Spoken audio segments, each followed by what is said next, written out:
Of course, we always keep professional, Joe. You're the only one that likes showing their balls on screen. That's unprofessional, but sometimes everyone can slip up. Or slip out. And you tend to do it quite a lot. We're here again. Obviously, someone's missing. One, Mr. Dylan Reed. I almost didn't believe him this time when he texted me and said that he's auditioning to be the new Jigsaw in a Tamagotchi-themed Saw movie. My dick is unsucked currently because of this, and I'm going to kill everyone. Is that right? I wouldn't even consider Tamagotchi a game, but I guess it is sort of a gamified pet care thing. But I like how Nintendogs isn't a game. It's more of a Nintendogs lifestyle. is totally a game. Oh, you're right. It is a lifestyle. Yeah. It's a way of being. Oh, I hope my dog is still okay. I never had the game. That means that we're doing a toilet wine this week, ladies. Toilet wine. And filling in for Dylan, we have Roberto. Say hello, Roberto. Hello. First time to a podcast, maybe, probably. Welcome to the... I can't believe that because I see your microphone. Welcome to the pod. See it. You have the best audio device of anyone on the podcast. Who's the co-host of the podcast who has fucking another microphone every week. So, yeah. Good to see you. Good to meet you. Welcome to the Likewise. I love toilet wine this time of year. It is the season, isn't it? That hot summer sun really helps the, it ferments it. Fermentation really gets Yes, yeah. Nothing like a, cold fermentation. It ain't my scene, and this ain't Oh, Jackson. yeah. We know all about cold fermentation on this podcast. Sure we do. Jankum Ice. Jankum, yeah, dude, that's just good stuff. We Shout can't out to get the, into that right now. We Mongolian can't episode. get into that. We just honestly can't. Yeah, no, we're not talking about drinking tonight, even though I'm sure we will at some point. Yeah, let's not rule it out. We're It's here not to the main talk about. topic. We're here to talk about board games. Board games. Spelled B-O-R-E-D. No. B-O-R-E-D. Chairman A of the lovely board. pastime of ours. I don't know Roberto personally. I only met him just 5 minutes ago, but I have to imagine he at least likes board games, or Dom wouldn't have foisted this upon you. I'm wrong to say that. I will say, knowing Roberto is the whole reason I thought of this topic. Okay, so we're good. I guess I could have just looked behind his head there. Good point. I hate board games. I don't want. Let's move to a different topic.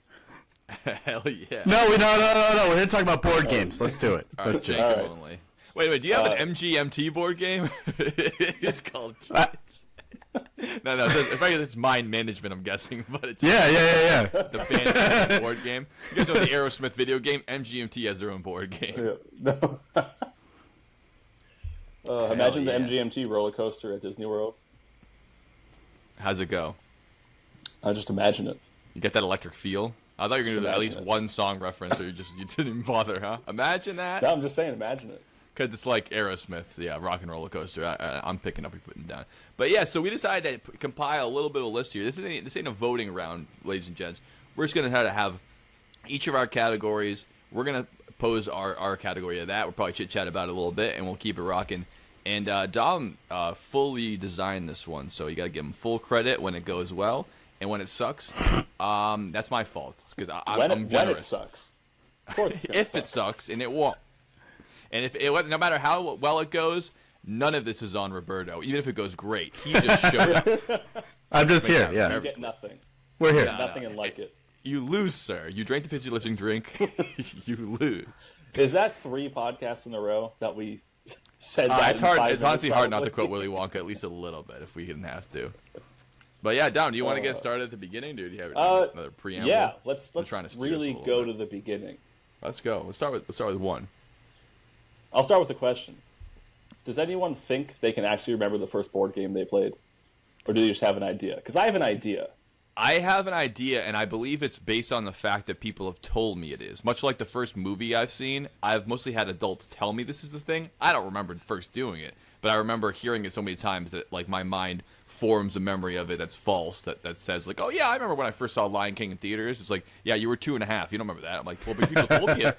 Yeah. I was there, damn it! Like I saw Beethoven. I was there. Yeah. That dog This is is why lovely. witness testimony is junk. You don't fucking remember shit. Your brain made it up later. Someone You heard people told say you that that they you remember remember. like that when they were like 1 year old. Like, oh yeah, I remember being 1, like wearing diapers. I remember that. It's like, no, you don't. You remember seeing pictures of yourself. You remember your parents telling you. Not the same as Yep. remembering it. But sure, I don't remember going to Disneyland when I was 2.5 years old. But I remember walking into the back of the Lego line and hearing it roar just because there's a picture of me walking into it. Yeah, exactly. And you're honest enough to say that. But some people are like, no. I remember when I was born. I remember going out of my mom. The whole thing. It was a big deal. Seeing my dad and being like, oh, I don't like you. Yeah. You remember We're going to have issues, aren't we? Yeah, I'm sure. I remember swallowing my twin in the womb. That was a big memory for me. One of my first memories. Like, no, you don't. Probably because you beat him at like Go Fish or something. Obviously. Yes. And that was your first board game, right there. That is an interesting debate. Do card games count as board games? I think they do if they don't use a regular deck of cards. Yes. If they use a standard deck, I would consider that a card game. But if they use the cards that are for a board game or like, I don't know. It's a specific we'll get into game. it. Yeah. Yeah, because I would say if it's not like, Ace, King, Queen, Jack cards, I think that any of those could be considered board games too. Just by the fact that you use cards doesn't mean it's only a card game. Because I would consider card games like a deck of cards, or like Magic the Gathering or something like that. It's like a card game, not really a board game. Specific cards. Yeah. Well, let's not get bogged down in that. I think my first board game was probably most likely Chutes and Ladders. Chutes and Ladders. Had that on my honorable mentions for sure. Oh, solid. Pretty solid. When was the last time you played Chutes and Ladders? I played a couple years ago. It's just as frustrating as you remember it being. Well, it's a good indicator for how life's going to go, so kids should learn it as early as they can. Just when you think you're getting somewhere, write down the chute. Or as you guys across the pond call it, snakes and ladders. Or Eels and Escalators. What's that from? SpongeBob? SpongeBob. Oh, yeah. Nice. So they're worried about the Milton Bradley law firm coming after him for, it's not that. It's not snakes and ladders. Snakes and Ladders. But we're thinking our first one here would be the earliest one. That is what Dom's saying. What is your first, what's your first game? Straight up game. All right, I'm a little bit on the brown side of life. I'm Latino. Oh, and man, I'm happy you clarified right away. I gotta clarify that. Yeah. I'm from somewhere down south. Just kidding. Fitchburg, Massachusetts, born and raised. Dominoes. Dominoes will probably be the first thing that I witnessed and played in real life. Just something like, and you don't fuck with the old people. They are 4 people at a table. The most serious game you'll ever see in your life, and it's telekinesis. It's back and forth. No, that's not the word. Telekinetic. Whatever it is, they're talking to each other. Telepathy is when telepathy. Thank you. Everyone knows exactly what's in each other's hands, and they're trying to control that board like you've never seen. You can cut that tension with a knife. Yeah, it's like playing blackjack with other people. They're like, you're supposed to hit there. Like, I'm playing. It's like, no. This is how the game is played. Yeah. Don't put that piece there. That's not how the dominoes is played. All right, we already know what we have. We get to play baseball here, buddy. Yeah. You have all the sixes? Perfect.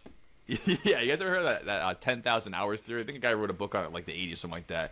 But the idea is that to be a master at anything, you have to do it for 10,000 hours. And all old people who have played dominoes are probably 20,000 deep at this point. So I would consider them masters. Absolutely. Clearly they're better than you. Especially in your first game. I mean, they were lighting you up. It was like Muhammad Ali fighting me. I was going to say a toddler, but pretty much the same thing. One hit, you're out. So that's kind of unfair, but oh man, I like how they bully you though. They're like, I'm not saying it's easy on you just because you're a kid. You need to learn the real ropes of dominoes. You're gonna get smoked, buddy. That's the way it is. You're like 5 years old. Like I was gonna go there. It's like life's a bitch. And then you die. I should know. I'm dying next week.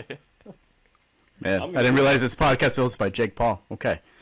Hell yeah. I was being the old people in that one, but yeah, I just said it's like Mike Tyson against Jake Paul. It's unfair. Yeah, He's got one more experience. It's not cool. a fair fight at all. Yeah. Now, my first game, which is my namesake on this podcast right now, Lord Licorice, is Candyland. As far as Candyland, it's the earliest game I remember playing. And it's a great game for kids because there's very little rules, no strategy. Every turn you just pick up a card and you just do what it says. And it's colors. It's not even numbers. You just look at the color. You go, I go there. You don't have to remember anything, do anything. But you still get to learn the fact that it's not fair. You can't. Not at all. You will always get stuck in the bubblegum forest. Yes. You're gonna get stuck there for a long time. You're gonna get stuck there. Oh. You'll be lucky if you ever see Queen's Frostine. Some people never do, and you just have to learn how to deal with that. I spent a lot of time never making it to the end of Never that making it. It's also easy for the adults to stack the deck against themselves and, like, kind of switch. They see a couple cards you need to kind of sneak it. Like, if you have to roll dice as a kid, the dice are going to speak for themselves, but you could stack the Candyland deck to make the kids win, make them feel better. I don't recommend Someone should have told my mom that, because that never happened at our house. Yeah, well, it happened at the Thibodeau house, how many times that Caitlin used to throw fits just losing games. Just let her win. I go, absolutely not. That's not what we do. You lose with dignity, or without it. You lose anyway. Yep. You just play the game. That's the way the game is played. Funny enough. Did you play with your parents a lot by chance? I think that's mostly what I played it with. Unless I don't think I ever played it with like my peers. It was like with parental figures, like whoever's watching me. It was my aunts or uncles or my mom. Like I didn't play a lot of 4-player Candyland games. I don't think. It's a battle of attrition. I have an 18-year-old son, and I remember playing that game with him, and I would cheat. Severely retarded. I fucking couldn't. I could not stand that game at all. Couldn't do it. Couldn't do it. Well, it's annoying. It's not very interesting either. I mean, after you get past the beautiful illustrations, which I grant them, it is a beautiful board. It is nice. It makes you hungry. It looks delicious. It looks delicious. Yes, but beyond that, there's not much there. It's just kind of just picking up cards. No, you might as well pick up a card that says 1 or 2, and you just kind of do like walking around like it's like a hopscotch game basically. Yeah, it's a better shoots and ladders. Yeah. It's more art direction, I'd say. Yeah. Personality. I played Candyland like just a couple of years ago. I think when IC school closed or something, Angela like took a bunch of the games, so she has all these old games. Oh yeah. So we've played them in Candyland. First time playing it as an adult, absolute garbage. As a kid, I mean it's not for us. It's not FUBU. But yeah, I think that also if you look at the new Candyland, they have redesigned a lot of the characters. Oh, it does not look Lord good. Licorice is not as pervy looking. He looks a lot more innocent and regular, and a lot less like a weird molester guy. We'll try to get both of these up here, Joe, the old and the new one. Queen Frostine, I'm gonna say it, not as hot. And the peppermint lumberjack guy, I feel like he used to look a lot more like a clown. Now he kind of looks like a friendly neighbor or something like that. I don't know. I remember having a big red nose and like little tiny eyes and stuff. But anyway, either way, I don't know. They changed the design. He was giant too. He was like super long. Yeah, he was like the Wilt Chamberlain of chopping down trees. Because his legs were peppermint or candy canes, I think. The candy cane 4 is like sticks at the very least. Yeah, Queen Frostine was all over those. You know it. Yeah, I better. Oh yeah. Or am I thinking of the princess? I don't know. She was climbing up and down those legs. Oh yeah. Now who's the King Candy? Well, of course, this everyone knows King Candy, the mud monster who looks like Muck from Pokemon, but he's like made of chocolate or something like that. I don't remember. Nougat, caramel. That's a very good question. I have no idea. Nor do I, but this will all be all up. This will be like 20 minutes of editing for me, putting out little pictures of the candy people up. But I think we talked about Candy Crush Saga quite enough. Let's move on to something else. Oh, what do you mean just enough? This is the entire podcast is talking about candy. Oh, it's just about. Oh, okay. Candyland. We could have you. done 2 hours on Candyland. I would have came correct. Oof, yeah, 2 hours. I would have looked up my Lord Lord Licorice knowledge. Lord Licorice always remind me of Candyland Jafar lore. too. He's kind of like a slender, like twisty mustache creep. Black and red evil man. Yeah. I don't like him. I don't like him Well, of one course, bit. why would you like him? He's a bad Because man. he's the most Licorice interesting is not character good. in the game. I like Easily. that fact about the game, where it's all these are good candies except for Lord Licorice. He's the bad guy because Black Licorice is gross. That I can stand by. Licorice is the worst. I stand by. On the board, Yep. it is the worst. I'll die on that hill all day long. Yeah. I'd rather eat gumdrops, which Oh. are great.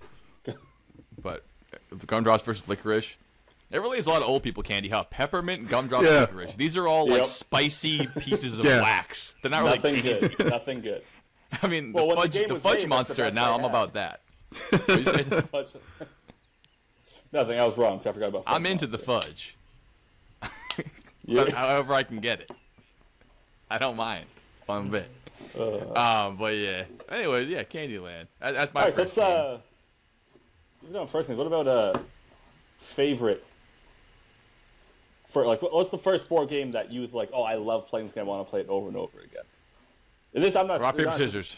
not- Oh, board games. Sorry. No, that's for when you are bored. Oh, okay, yeah. The alphabet game. Yeah. Well, that's only when driving. Come on, Joe. I thought you knew stuff about games. Well, let's let Roberto start this time.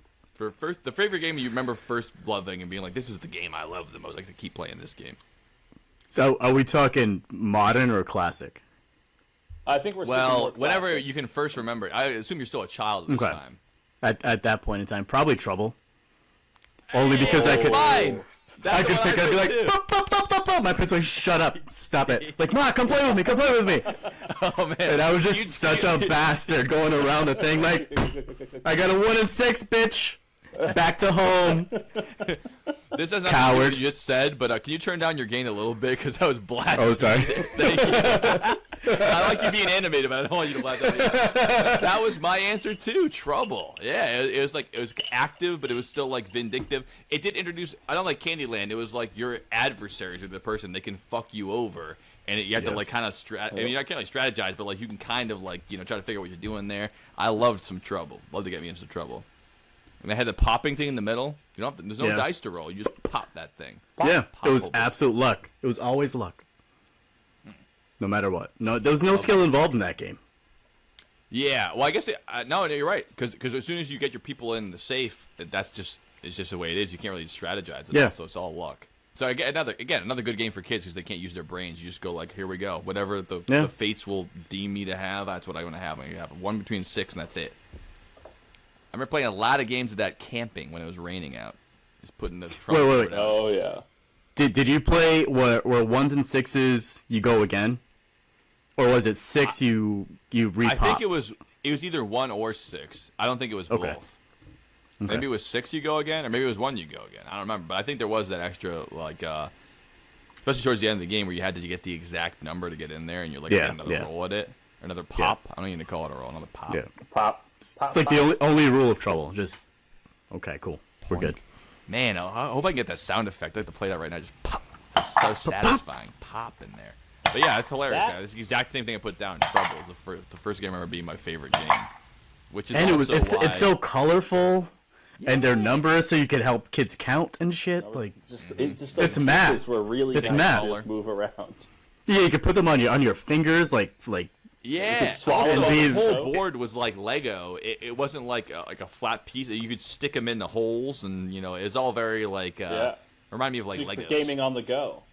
Game on the go. Yeah, you hold it up while you're driving. You can hold it up to the back seat. Or they predicted Go that for kids me. were just going to be slamming it down as hard as they can on the bubble, and they knew the pieces were going to go everywhere. I can't believe I've never seen one of those break though, and we went ham on those I don't know things. how. They must have tested like 10,000 hours of getting smashed up by that. And hey, 10,000 hours. Then you're a that man. game was definitely developed by a man, like smashing stuff, sticking things into holes, Just move like, the hole. just- move it in the just- hole. just jam it in there. Doesn't fit sometimes. You can get it That's in there, okay. though. And if anyone Yeah. catches you, you have to go home.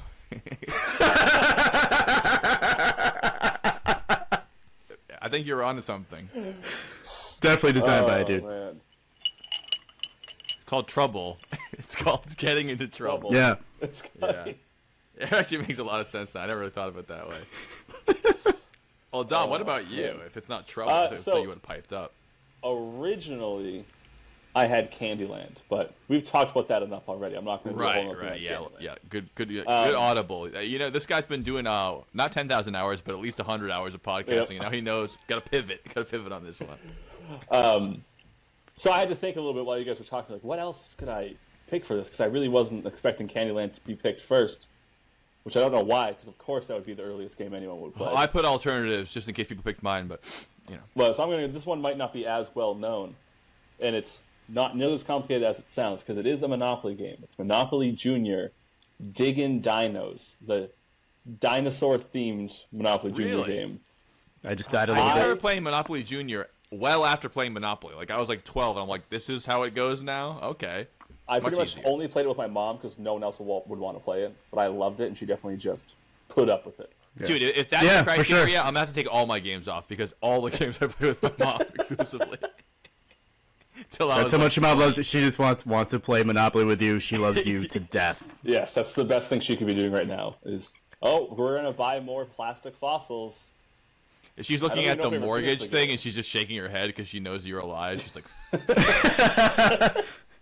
This used to be not so scary to me. Now it's my least favorite game. It's Dom's favorite game, Monopoly Junior. So what was it? Each of your pieces was a different dinosaur? Don't tell me it was all the same dino. Because Monopoly Junior, you're all like a go-kart, and it was all the same. And I remember hating that as a kid. I was like, I want to be the thimble, or I want to be the dog. And Monopoly Junior, you're just all a car. I'm pretty sure it was... It's Dino version, man. Same he was a game pterodactyl. Piece. Yeah, everyone had the same game piece. It was the Monopoly Man in like safari gear. With 4 so you colors. couldn't even be a dino. You just had to buy dinosaurs. Is that the deal? You're collecting fossils. He's Dr. Hammond. Alive in this imaginary world that you still have to find them. You still have to find the evidence that God put there to test our faith. Yeah, it's called digging dinos. You're digging for dinos. Oh, okay. Fair enough. Yeah, someone didn't listen to what it was called. I did hear it. I thought you were like digging it like I dig it. Yeah. I like some dinos. Like, I'm down, brother. That's way too cool for a Monopoly game. Well, hold on. We did it. What was Boardwalk? Well, what were the two blue ones at the end? The T-Rex and like pterodactyl? It's got to be T-Rex. Triceratops? Yeah. Maybe, it's gotta be Triceratops. T-Rex, easily. Keep talking while I zoom in on this picture. Yeah, it's the T-Rex. T-Rex is easily Boardwalk. Oh, God. Park Place. The ones with the dome on their head and they ram into each other. That one. I don't know how to say that. Is it Parasaurolophus? Possibly. That was the T-Rex? Oh. I would say almost any dino that you named already would be up there against that one. I mean, come on. It's weird. Yeah. I guess they had to give each category one recognizable dinosaur. Like, Stegosaurus gets one whole category. Triceratops one. Brachiosaurus. T-Rex is Baltic Avenue. That I don't. What's the railroads I want? Now I want to see the whole board. Yeah. I don't think the railroads exist because we're just finding the fossils, which means we're just starting to get oil. Okay, yeah, but there still is pieces of them. Yeah, you're right. No, there's no black. There's no black squares. Oh, it's all color squares. It's all colors, yeah. Oh, okay. Squares of color. I'm sorry. Say the railroads where you going like, because that's how long it took between turns, just blowing the dust off. Yeah. That's good. Well, you have to use a toothbrush as to not. Very particular. That's a good one. I think we still. I bet. Yeah, we definitely still have it. I haven't played it. Yeah, in a you long still have time. everything. Pretty much. I That was like I had that game in the closet in my bedroom, not with all the other games. That's how much I loved it. Yeah, you played it by yourself. You're like, kept a lot of things in the closet. I win again. My sisters wouldn't give me the time of day. Yeah. Yeah, the difference is I was a single child growing up. Dom had two sisters that also refused to play with him. Yeah. So he had a lot of things in the closet, obviously. Yes. Some still of them are does. Still there. Still does. It still is. Couple dino skeletons in there. Yeah. Yes. Dude. Absolutely. Nice. Those are worth so much money now. Oh my god. Get those appraised. Oh my god. Have you ever played Monopoly correctly? No, I'm an only child, bro. All right, so yeah, I'm no only wonder you child. like board games so much. I gotta figure out something to do here. No one's talking. Yeah. Yeah. Wait till you see a solo board game, and that's always a good time. Oh man, you gotta give me some recos. Not to say I'm still an only child, but no one else is here. The Legend of Soltar. You don't want to ask your neighbors to play with you? Huh? You don't want to ask your neighbors to play with you? I mean, you could, rotating but door of men moving in and out. Yeah, they would just call me gay again. I'm like, I don't need any of that. That's enough of that. I heard that enough from my mom. I don't need strangers doing that to me. Come on. Good shit. Damn. I can't believe I thought it was just the haircut. No, it's the butt sex too. It's a lot. To be fair, I can see where they're coming from because I'm looking right at it. So it makes sense. I'm just saying. You're doing the thing where you're looking through the telescope backwards, so it seems really far away. Yeah, it's right the kaleidoscope. Wow, I really can see all the color. Yeah, you figured it out. Only color I can see now is pink. Oh no. Well, I would want to go into Monopoly more, but that'll be my category for the next one. So I want to answer your question, but before that, I want to say my first favorite game, if it's not Trouble, because I have my alternative here, which is Payday, which I've never heard of anyone else playing this besides my family. Have you ever heard of this? No. It's an old game. I don't know if they make it anymore. It is super old. I've actually never played it, even though Really? It's at my parents' house. Okay, so I was gonna say we still have. Was it in his closet? It was on the shelf in the living room. That was yeah. And so his dad can look at it and salivate every week. And like, okay, that's pretty nice actually. But yeah, no, the copy that I had was from our family's house growing up. So like the entire cover was just like one piece of cardboard that you just placed on top of it, and you hope that like things would stay in. And all like the money and all the cards were all like brown and weird. But it was such a great game. The whole board is just a calendar, and every space has different things that can happen to like you monetarily. And so you could land on like you get a mail and you pick up a mail, and sometimes it's like electric bill $300, or sometimes it's like Timmy wrote you a letter from camp, so you don't know what's going to happen. Yeah, but there's bills to pay, and you get the payday every week, and you try to land on that. Sometimes your grandmother like wills you a fancy painting. There's like all kinds of like weird like chance items. But the funniest part about the game now, I think, would be the inflation difference. It's like you get paid like $50, and it's like, well, you won the lotto, $300. You're like, whoa, I could buy a house. But it was made in the 70s, so it's a little bit different now. They'd have to have a lot more zeros. It's like old games. They're like, here's the 50, the 100, and the 1,000. Now they're like, here's 10,000, 100,000, and a million. Yeah, and here's one Bitcoin. It's all different now. If they had Bitcoin the game, you just have to trust that it'll work out in the end. Yeah, you don't know who wins until the very end. It's all relative. I think that was such a good game. Honestly, again, patriarchy all day long with that game. Absolutely. It's like, yeah, the guys can have electric bills. Grandma gives you the goods on the wall. That's fine. Yeah, absolutely. Grandma's fancy vase that she couldn't get rid of. Now you have a windfall of $400. You can pay off your mortgage. You're good to go now. And I heard that story. Grandma got it in the Vietnam War because your grandmother's Vietnamese. Yeah. I never met her, but I heard she was a lovely lady before the napalm came. Yes. Yep. After my grandfather came, before the napalm came, she was great. Really lovely lass. I heard, I have on good authority that she loved him long time, even though it was only for a short time. She told him so many things, and then all of a sudden he disappeared. Wow. Life's hard that way. But I suspect I liked it so much because, like Trouble, it was more interesting than Candyland, but it was still like simple enough that like a kid brain could be like, I just do what the thing says. Like you don't have to strategize, you don't have to like, it's just still luck. Whatever the roll of the dice is, you just do that. I mean, you can't even actually like hold on to stuff for later. Like as soon as the bill comes, you have to pay it immediately, which is completely unrealistic. Just ask my bank account. I'm flush with not paying bills, dude. It's not real. Well, the game would be a lot more interesting if they found a way to add in late fees. Then you'd still not be paying them. Well, that's like Monopoly, right? Where you just start accruing debt to the point where you just have to quit the game. Oh my God, Monopoly. But yeah, again, we'll get to Monopoly later. Yeah, we can do it next. I mean, I'm done with beta if you guys want to go into the first hated game because spoiler alert on that one. I think it's Monopoly. That is my first. I'll start this round.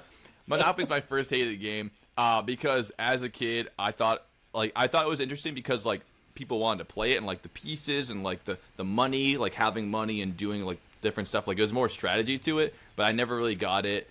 I never got about like owning properties. Didn't get that. And also, I never, as a child, never finished a game of Monopoly, ever. So, like, I never really liked it. It's always just, like, a thing that people would do together. But I never finished it, so I was like, this game sucks. And I started just, like, hating it every time I wanted to play it. Even when I got Pokemon Monopoly as a Christmas gift, I still didn't like it. Pokemon Monopoly? Yeah. That just sounds cruel. Yeah, and all the pieces were different Pokemon. Fans? And can you guess what oh my God. Broadway was on that one? I mean, come on. Was it Charizard? It had to have been Charizard. No way. That's a good guess. But he's on the board, but he's somewhere else. Was it Pikachu? No, he was early on. They gave you Pikachu early. What the fuck? All right, hold on. Is it Mewtwo? It is Mewtwo. All right. Okay. I respect that. Was Mewtwo and Mew? I think it was Mewtwo and Mew. Yeah, I think that was for Park Street and Broadway. Yeah, I had those in there. But yeah, Charizard definitely had a category. I think what they did was by type, so like electric type, fire type, whatever the type was, and the last one was like Mew and Mewtwo. Like, God, it's pandering to children. Totally pandering. I mean, fucking pandering. Trying to sell Pokemon Monopoly to kids. I mean, do they have no shame? Make it for all ages, like Monopoly. man. But do you guys actually, or have you ever heard, I should say, the impetus for Monopoly, like when they developed the game, like the idea behind it, besides just selling a board game, like the concept behind it? No. It was to, I forget the guy's name, I'll look it up for the pod, but it was basically to design a game to show you how capitalism slowly sifts out everybody until the richest person has everything and then no one else has anything. And it shows like, oh yeah, that's why it's called Monopoly. Like one person gains all the power. So by the end of the game, you're the person with all the money. Everyone else has you've rented out properties to them. They've taken all your money from you. And yeah, you own the railroads, you own all the real estate, and now you win. There's even a space you can just go to jail just because you don't have enough money. That was the idea of the game. And then it got so popular, people completely forgot about that even like back end concept. They just enjoyed playing it so much that now it's like, it's a fun game. But the guy who originally designed it was like, this is a board game that shows you like the end result of unfettered capitalism is to say that everyone will lose their money and one person will gain all of it. Obviously with guardrails because it's a board game. But I thought that was interesting. Damn. Most popular board game of all time.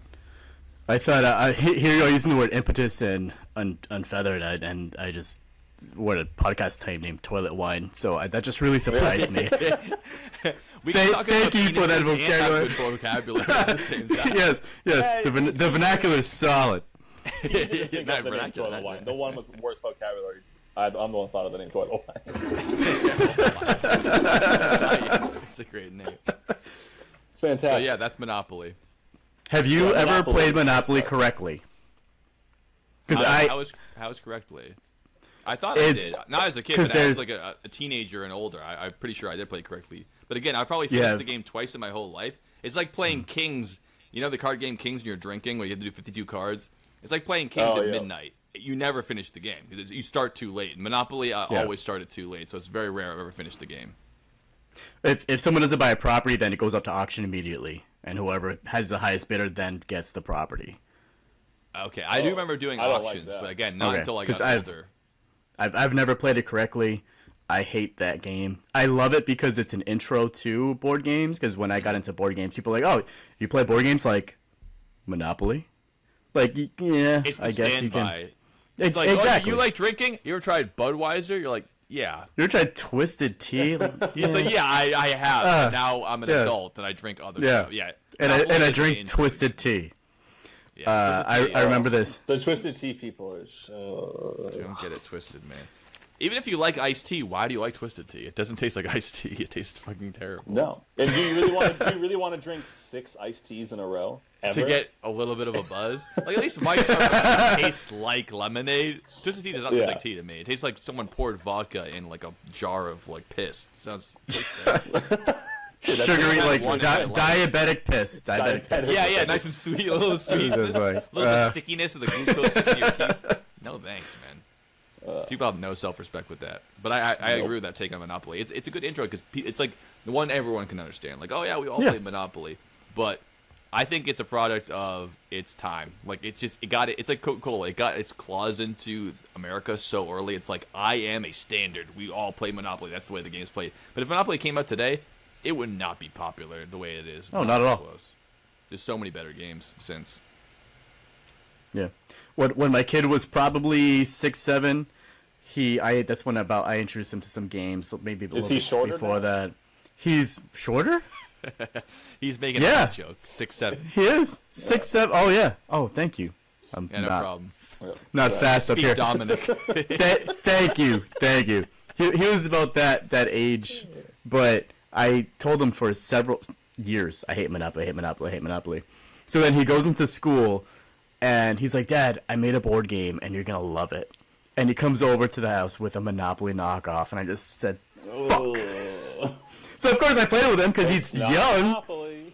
He's young, and then 30 minutes into it, I said, no, I can't do this anymore. I'm sorry, I got to go make dinner or something like that. And that was the last time I played that. I definitely probably threw that away. Like, that was a great project for you. Thank you. I'm glad you're enjoying it. It's in the trash. It's in the trash.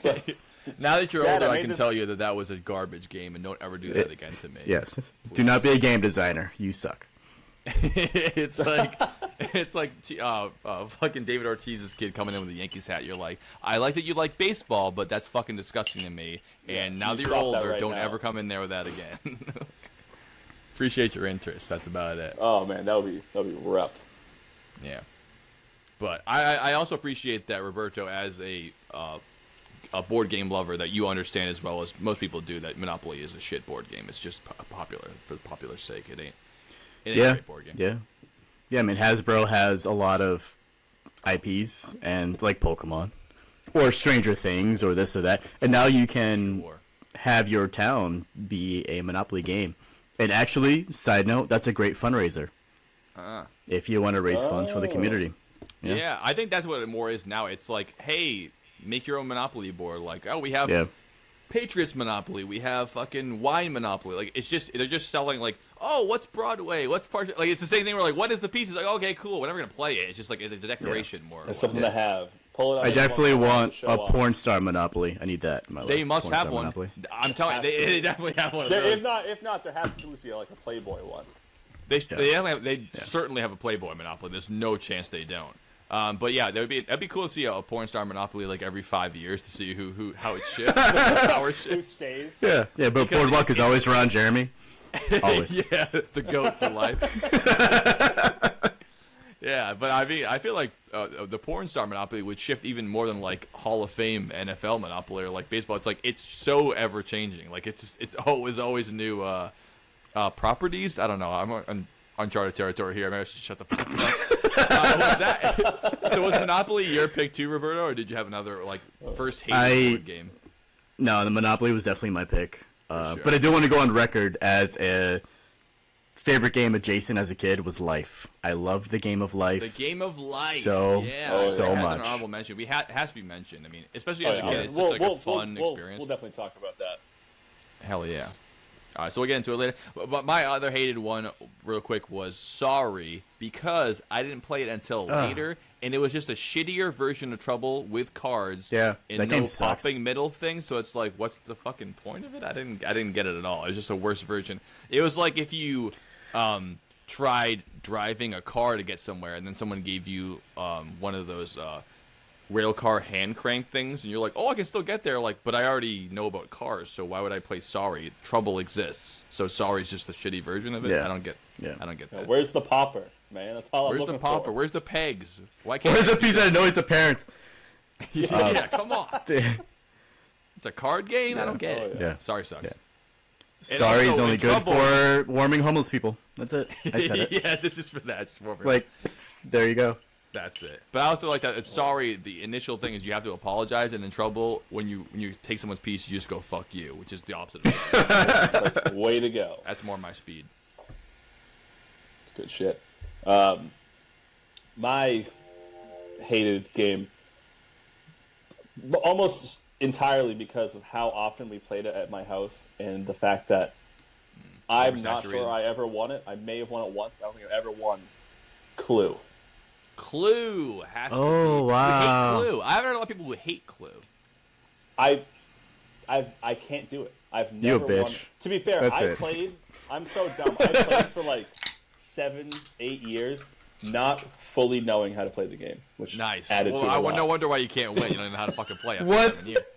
The It's amount like of 2 times- rules, man. The amount of times I would ask for something, my mom would be like, "Remember, I already showed you this." I'm like, "Oh yeah." She was like, "Are you writing this down?" I was like, "Oh, Huh? right." No. But My, even- my mind's on Monopoly Junior Fossil Edition or whatever it was. Why are we playing this right now? Let's take out the dinosaurs. yeah, it was always dumb. Amanda and Angela want to play Clue. Come on, you're playing. Yeah, fuck, I don't want to play this. Yeah, apprehensive playing.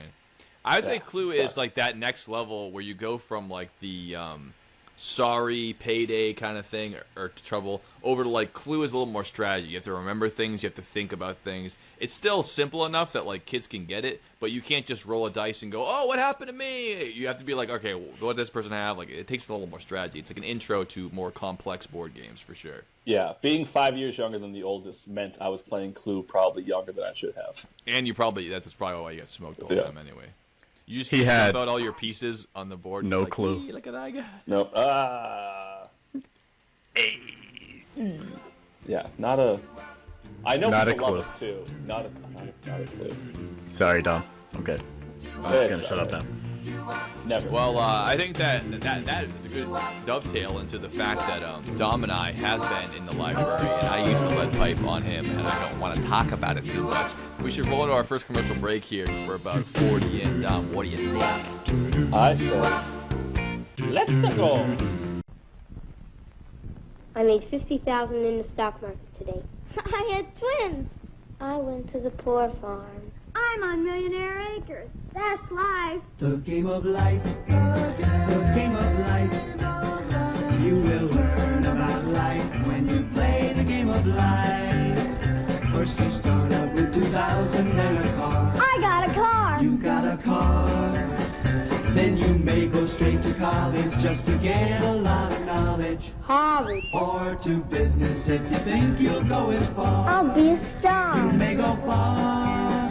The game of life, the game of life. Pay me. I'll get revenge. You'll get revenge. I got revenge. Got revenge. Milton Bradley makes the best games in the world. So play the game of life. That's life. Welcome back to the Toilet Wine Pod. Keep shaking up those Yahtzee shakers, and don't worry about your mom and dad. Don't wake daddy. You're allowed to play as late as you want here on the podcast. It's a zany action, a crazy contraption. The fun is catching. It's toilet wine. And we're back here today. We're going to talk about now our favorite simple board games today. So, although we might still have Trouble as our favorite, I would imagine we might not. So it's worth mentioning, worth talking about. And I don't know, we've been kind of changing who starts each category, but why don't we start with you, Dom, for your favorite board game now, a simple board game, one that doesn't have a huge instruction manual the size of the Bible. My favorite, more simple board game now is definitely the Game of Life. Oh, okay, so now we did bring it back. Oh! And Let's I'm go. fully prepared to talk about the Game of Life in a long way and multiple different aspects of it. Where are you retiring? I am going to say that my favorite version of life is Monsters Inc. Life, and everyone on my side of the family will agree with that. Monster Why is everything themed? Just like standard. We never had the standard games growing up. branding, baby. What? Okay. Explain to me this Monsters Inc. life To situation. be fair, I had Star Wars Life, so I could hear what he's saying. And Now I had I have Simpsons it. Clue, too. I didn't have the original of either Simpsons of those Clue was games. good. Poison Donut was one of the weapons. Yeah. That's all I remember from that game, really. Monsters Inc. Life, it's definitely shorter. There's not. It's Do you have definitely screams more- instead of dollars? Yes. You go through kids' doors? What's happening? No, Yeah. it is still life. You have a car. You choose if you want to go to college or not. You get. You mean Monsters U? No, this is well before that, and I think you know that. I The know- board opens up to a kid's bedroom, and Dom's just like, "Hey guys, I'm here to win," and they close it. Then they scream as loud as they can. But no, it's a lot. I think Don would be the best monster out of the three of us if he showed up in your closet as a kid. You get the most screams. They get the most scream for your buck. I'm a bargain.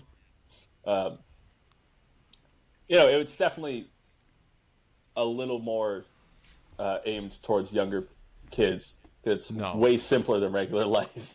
Like, you still get a Hey, job and you get everything a house. is. Am I right? Hey, you guys don't know. get- you you got don't get- kids. Life's complicated, man. You don't get married, but you do get a pet instead. And honestly, Oh, so it's what like could be better modern than life.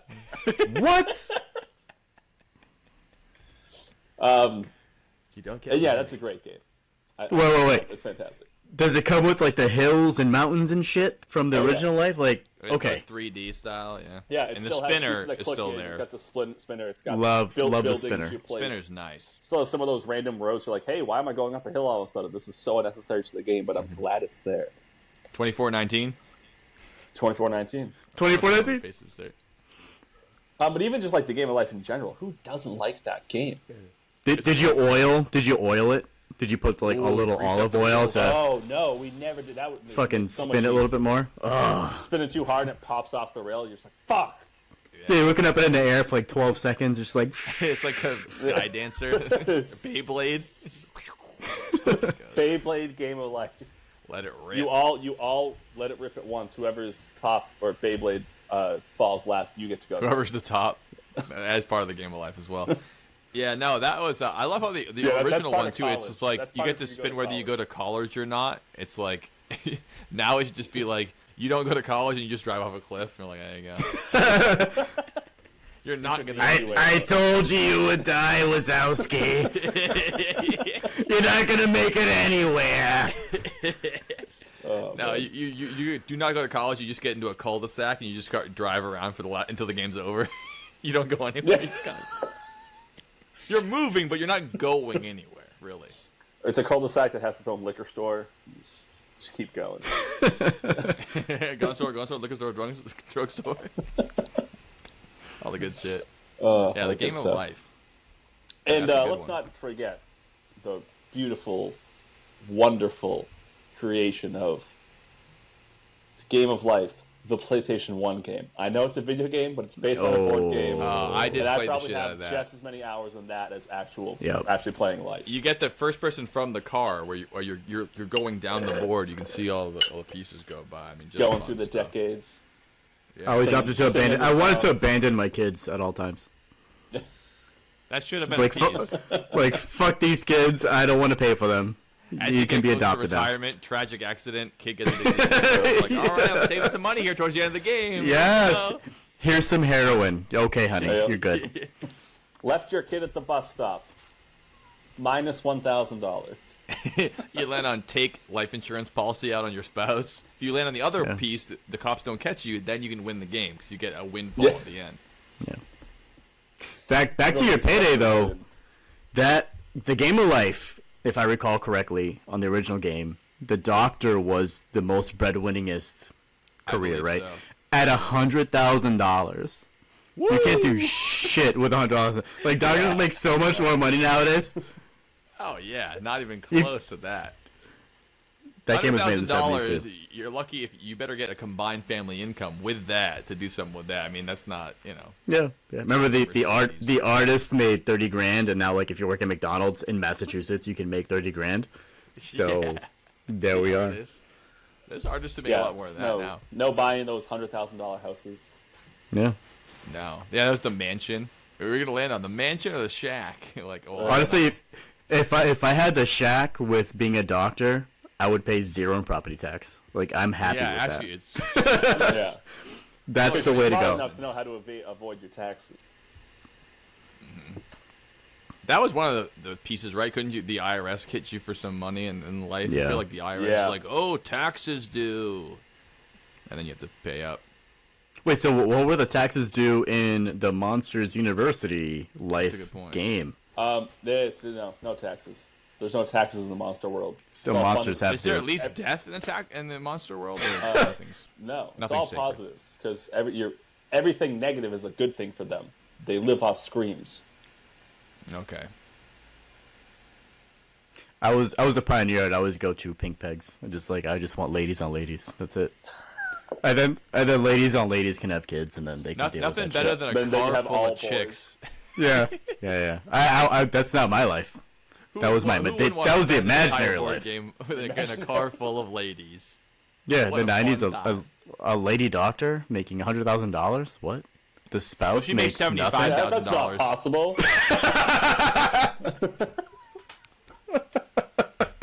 That hasn't changed. It's called the Game of Life for a reason, and we all know it. My God. That's a good one. So, someone else. You want to go next, Roberto? Yes. Now favorite game that's simple? Sure. The game is called Trio. Whoa. It's a card game. Are we doing card games as board games? If you I can think we defend it. can, as long as it's not like Ace, King, Queen card games. Yeah. Okay, It cool, can't cool, be cool, cool. blackjack, but it can be like, Yeah. trio. This game, their cards 1 through 12, all different. It almost looks like a Mexican Day of the Cartel. Dead themed type of Oh. situation. Yeah, it's just like, say hello to my little friend. You can like snort coke on it. Every little thing. Guaranteed cocaine. Guaranteed cocaine every time. But you shuffle the cards out. You put, depending on player count, you put some in the middle, and it becomes a game of memory and go fish. Oh, interesting. So, in your hand, you have your cards in ascending order, and you can only ask someone around the table your highest card or your lowest card. And once you can do that or look at one of the cards in the middle. Once you get 3 of a kind, that becomes your set, and it goes to you, and it's the next person's turn. The first person to 3 sets wins the game. And Gotcha. The other thing is if you make it to 7, because 7's right in the middle. The seven's sick because it's just like this gold leaf card. It's very pretty. If you can make it to 7 and win on 7s, you immediately win the game.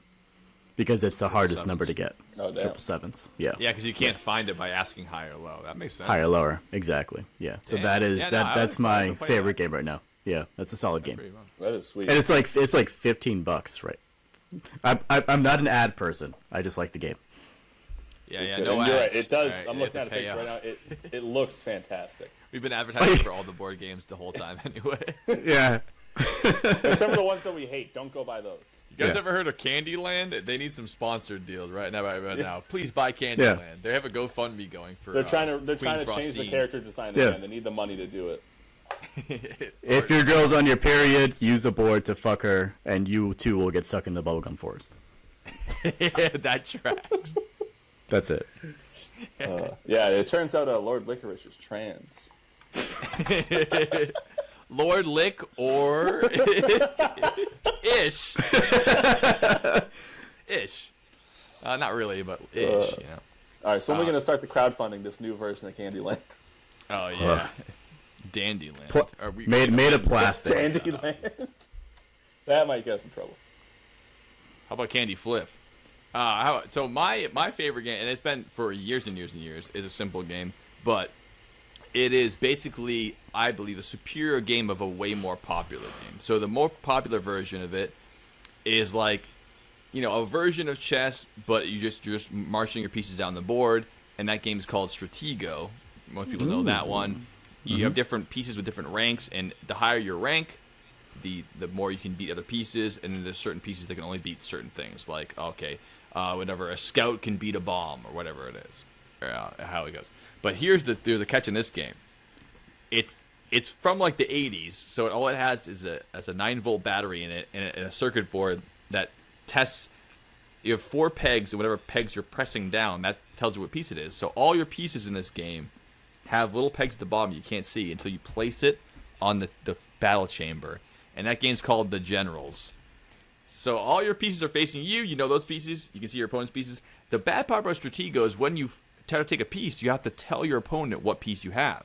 So you go, I'm fighting you. Okay, I have a general. I have a scout. Okay, I beat you. Now you've told your opponent exactly what piece you have. But in the generals, you put both your pieces down on the board. It goes blip, blip, blip, blip, blip, blip, blip, and it just tells you if you win or lose. So all you know is that they have a better piece than you. You don't know exactly what it is. It could be 1 better. It could be 10 better. You don't know.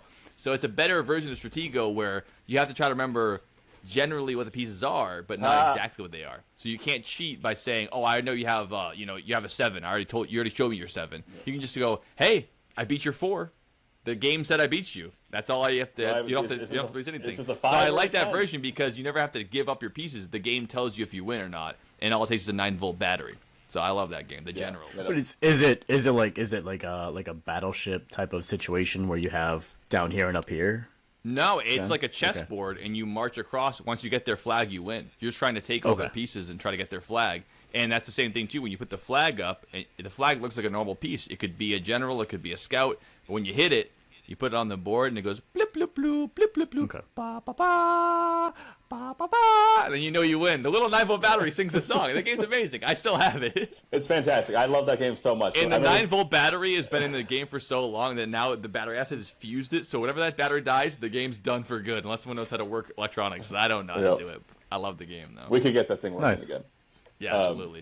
You know, I remember Yeah, when it's you a first told me about it. good And I was Stratego. like, it can't be that much better than Stratego. And I played, and I was like, I'm never playing Stratego It again. is. Once you play that, This you is can't incredible. go back. It's just a better version of the same game. So it's kind of copying, but they nailed it with that. So the Generals is my answer for sure. I can't wrong. Definitely better. And you can still buy them on eBay, but they're like $50 now. They're not cheap. Sounds like a Kickstarter for you too. Go on, Kickstarter, do it. The Generals. Let us buy the Generals, please. No, 9-volt fuse guaranteed. That's all it is. Yeah, it's just 4 little buttons. I mean, you can do it you can play with someone else. You put your fingers down and to see who wins by just putting your fingers in the buttons because you don't know it's like a code. Yeah, Like, you don't know what the combination is it all 4? Is it 3 of this, 1 of the other one? It's just all it is put it in plastic on 4 buttons, and that's like there's no computer chips. There's no scanning. You just press buttons. It's just making contacts. That's all it is. And Joe, I love that you are missing pieces, but you're missing an equal amount for each team. Yeah, so it's still even. And there's like a post-it note from like 2006 that tells you what piece is what, because the pieces don't have numbers on them. They say like major, colonel, and you're like, I don't know, I'm not in the military, I don't know which beats what or whatever. But that's basically how it goes. Yes. The missing pieces are props for Dylan's Tamagotchi Saw movie. So. Yes, absolutely. If he gets good. it, he's just auditioning. I hope he does. If he doesn't get it, I'm sure he'll be back on the podcast next week. I sleep with a heating blanket every night, and I fucking love it. He hasn't got any of his other job. Like, he didn't get the job telling Leonidas how to fight his war plan or whatever last time. Teaching King Leonidas how to play Russian chess. Oh, how to play Russian chess. Yeah, exactly. Yeah. So he's not successful, but he gets out there. He tries stuff. He tries hard. I mean, he did complete that Guinness walk through Worcester, where he walked across Worcester and stopped at every bar that had Guinness. Yeah, that was really cool. Those are the only 2 I can remember. If it happened. Yeah, I can't remember any other stupid ones that used to. But yeah. So do you guys want to move on to first complex game that you ever played and remembered? Because it's not a favorite complex game. And then we can also first talk one, a little bit about like I was saying, I think Clue. Clue is a little bit more on like now it's starting to get complex, but like what's the first game you remember playing growing up where you're like, okay, this is like a real strategy based game where I'm a little more than Clue. Like, what do we got here? You know, a little more than that. Roberto, why don't you go first on this one? Sure. I definitely can. So there's my mind is going through a couple of things because there are 3 games that come to mind that got me into modern board games. Yeah, I don't. But now that I've played really crunchy hard games, I don't see those as complex. But like gotcha. you have at the time. At the time it was the trifecta, which is what really gets people into now modern board gaming. Carcassonne, Ticket to Ride, and Catan. That I was going to use Catan as like an example, but I thought I might take your answer, so I didn't say anything. No, Catan is a springboard to. That is right in the wheelhouse of what we're talking about here. Like, Catan is like that introduction to like more complex style of board game. Yes. Also, fuck Catan. Like I have the same feelings of Catan that I do as Monopoly, because no one will ever trade with me, and I hate the robber. I hate the economical aspect of it. It's anything with a dice roll for me now. I can't fucking stand it because it's luck. It's luck. Do you have good dice luck? Do you have bad dice luck? You got great dice luck? Perfect. This game's for you. If you're gonna fucking roll in the jungle, you must wait till the dice roll 5 or 8. Not a game for you. Jumanji. So I'm familiar with Ticket to Ride and Catan, but I'm not familiar with the first one that you mentioned. Carcassonne is based. It's a tile-based game based in Carcassonne in France, and it's just you pull a square tile, and it's gonna have a field, a road, or part of the city, and it starts off with 1 tile, and you start building this town, this area. Yeah. So on top of that, you have a meeple. And a meeple is just a duder, if you will. Are you pronouncing meatball incorrectly? I'm not really sure what you're saying. Meeple. I thought it was French, not Italiano. Italiano. No, meeple is like a token, not a token black guy, if you will, just a token. Token French guy. Is it a token French? J.R.R. token. Do I have? Hold on. No, I don't have one handy. If I did, I would show you. We'll get one during the break. Write that down, Dom. What are we getting? Nothing. A meeple. A meeple. I think I have. I have a Apparently you're meeple the dumbest over joke there. ever. Please continue. So how do you? So win? you win. It's a point based system. As soon as you place a meeple down, meeple MEEPLE, on a field or a road or a city, if you place a meeple on a road, as soon as you complete the road, you claim ownership of it, and you get points based off of how long the road is. So if similar you place to ride, once you finish your track, you can get the points for yes, that track. yes. And then there's more things in the city. If you place a meeple in a city area, and depending on how you place down your meeple on the city, other people can actually invade your city and get 2 people into it, or meeples, if you Ooh, will, I like into that. it. So there's a little bit of area control going on there, and some other little mechanics here and there. But that one was my first intro into modern board games, so that was my first more complex game, and I thought, wow, this is fucking awesome. That does sound cool. I'd like to try that game out. So that got me into these other games, and then Wingspan showed up in my house, and I loved that game too. So I had that as my my complex one. But it was not my first, so I just wrote that down just to remember that we mentioned Wingspan. My first one was definitely my first version of like a complex game, and definitely when I was a kid, when I first learned it, I didn't really understand how to play it completely, because when I received the game, it was another hand-me-down. The rules weren't really there, and you just had to kind of figure out what it was. But it was complex as shit. So you get an entire board, and it looks like almost like a town square, and you're looking down at it, almost like Clue, where it's like a slice off the top, and you're from like the third-person view looking down, or isometric view. And every little area, including like a door or a hallway, was all labeled like L1, L5, L2. The whole thing was categorized out there. And you roll dice to move around, but you have basically a walkie-talkies, like old mobile phone sized device with another 9-volt battery, and that's how you play the game. So depending on what sounds it makes, it tells you where the person is. The game is called Stop Thief. You're all detectives, and you're all rolling to try to catch the thief in the moment. So the gamepad knows exactly where all the pieces are, or where all the spaces are, and the thief starts at one of the spaces, but you don't know that. And there's no screen on it. It's a speaker and numbers.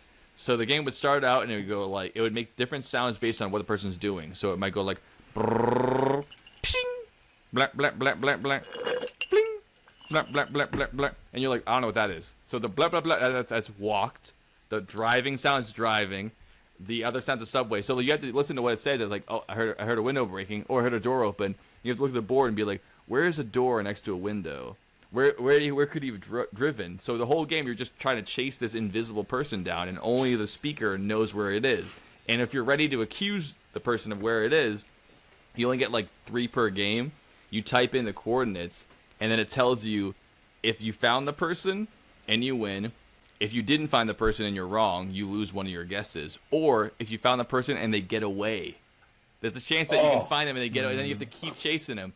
And as a kid, I was like, this is the best game ever. I can't imagine. Just like playing with a little walkie-talkie and seeing what's happening.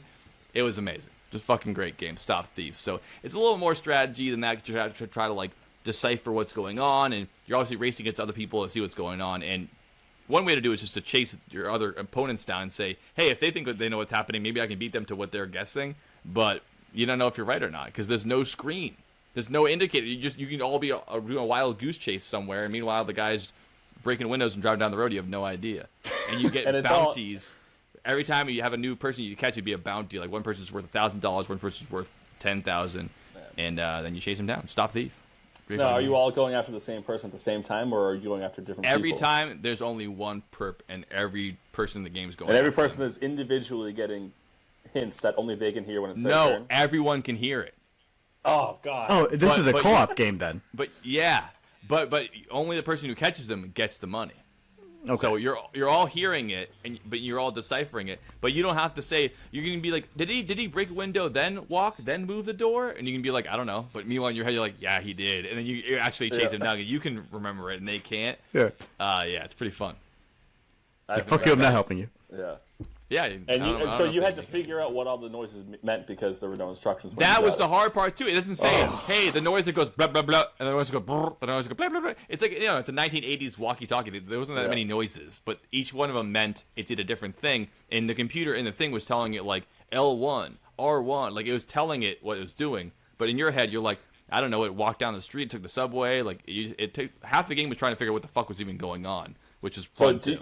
Do you remember a moment where it clicked, like, oh, that sound is this, and it made it way easier? Yeah, because sometimes you'd hear, like, a window break, then a footstep and a window break, and you'd be like, okay, there's only a couple parts on the map that have windows that close to each other, because every space would be a noise, so you'd be like, okay, this must be this, but it just takes forever to figure it out. Wow. Fun game. That sounds dope. That does sound pretty great, now that I know how it works. I would be, if I didn't have the instructions, I would get 10 minutes and go, I'm not doing this.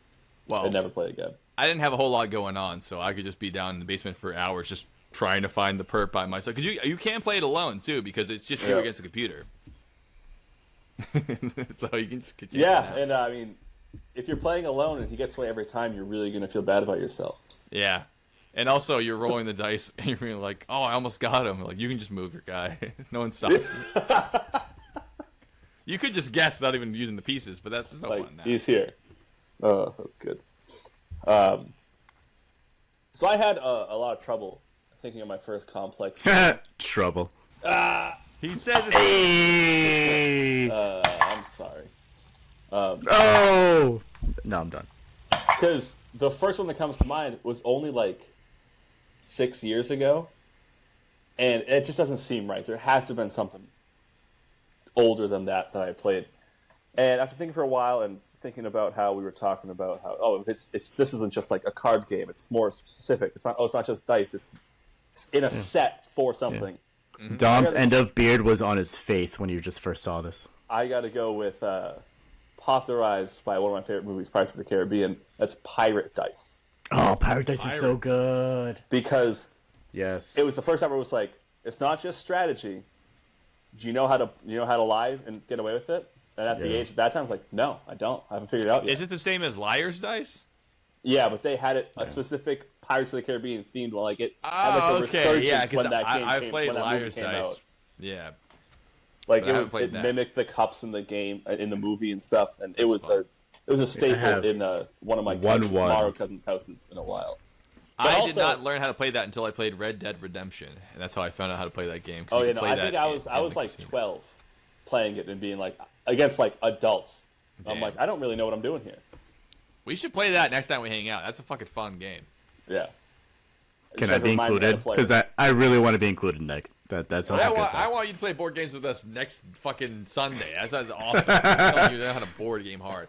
But Dom, if you could do a quick synopsis for people who all three of us heard of it, but I know most people I know haven't heard of it. It's Pirates Dice. I believe you get 6 dice each or something like that, and you all shake up. Everyone has a cup. They all have their own dice. You shake it up. You put it on the table. You don't show them your dice. Cup you face down, so you can just check it like a blackjack card. Only you know what you have. And you start off with saying like, "Oh, I have X amount of ones." It goes to the next person. If I remember, he has to say he has more of that ones, or he can call you a to liar. 2. Yeah, and be like, "Oh, you have 3 ones. Well, I have 4 2s," or however it goes. As you can tell, it never. I think you can change like the suit as it were, but you can't say like, oh, I have 3 ones. You'd be like, oh, I have 1 2. You have to say I have 4 4s. Like you can change. It has to be higher. It has to be higher though. Yeah. Yeah. And then as it goes up, it's more and more. It's like, all right, well, obviously we're all lying here, but who's going to call something first? Yeah, because if you call, you're placing a bet against them. Where if you're right recalling it, they have to remove a die, and if you're wrong, you have to take one of yours away, which means it's harder to bet every time because if someone says, I have 4 ones, and it's your turn, you only have 1 die, you go, I have 5 6s, you go, you only have 1 die. And then it gets much more difficult. But then also, if you're playing with a big group, it's easy to forget who lost how many dice. Right. The more people, the more easy it is to lie. And if you're on a pirate just ship like the politics of America and the world. That's the whole thing. If you're out on a pirate ship playing it, you have nothing else to do. You're all drunk from tapping the captain.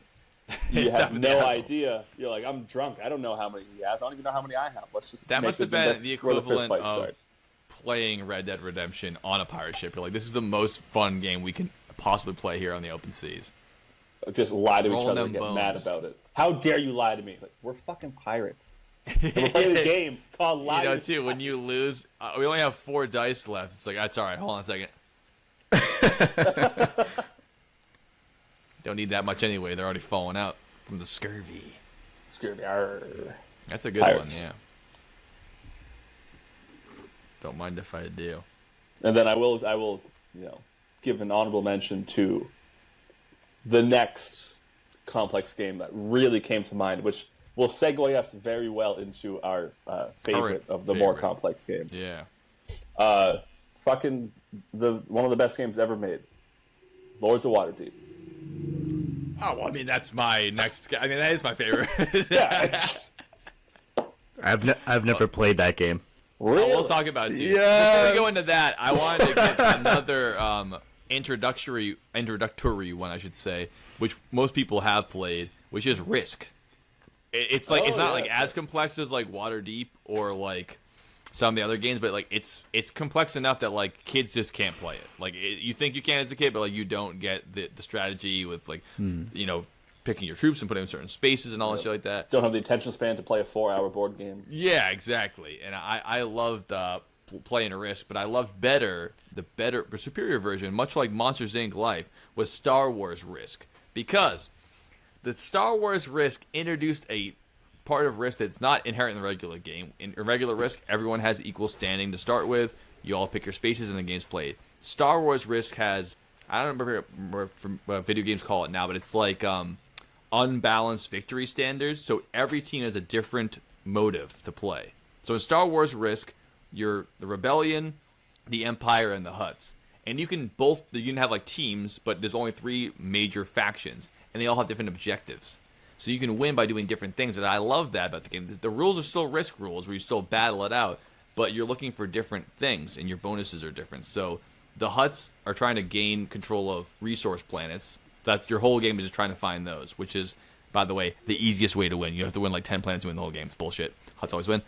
The Rebels only have to take out a certain amount of Imperial planets to win, or if you destroy the Death Star, you win.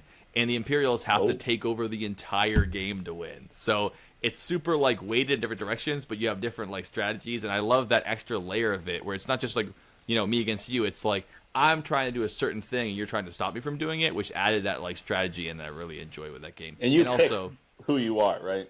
You pick who you are, but the 'Cause people how I played it with, we crazy always would picked the that same be? teams, and I never won because I was always the Empire. And winning the whole game, dominating that degree, I never could do it. But there was nothing like getting the Death Star and being able to blow up an entire planet of your person's other team. Like, imagine playing Risk and being like, you no longer have Austria. It's not in the game anymore. And you just delete it from the game. We didn't take it over. No one gets it. No one gets it. The game it doesn't exist anymore. So that was a fun It's not in the Jedi records. It doesn't exist. It doesn't exist. You can delete them from the data records. So yeah, Risk I feel like is a big introduction to like more complex Risk was good. And then, like most of the games we talk about that we all really like, there's so many different versions of them. You're right. Which really helps. Like, even I forgot to mention that we had Star Wars Monopoly, where you just buy planets. Or Risky Business, the Tom Cruise version of Risk. It's about how he tries to hide his homosexuality to the public, and then he joins Scientology. It's very interesting. Have you guys played it? It comes with an e-meter. I can't afford it. On it. You Man, tell your sins. it looks like you live that, honestly, with that haircut. Got me twice in the same episode. Dude, I'm sorry. All right, we're going to take our last commercial break. We'll get into our final segment where we explain the whole game of Lords Waterdeep, and then Roberto tells us about his complex games that I want to hear about, because I'm always looking for new board games. Back after this. Absolutely.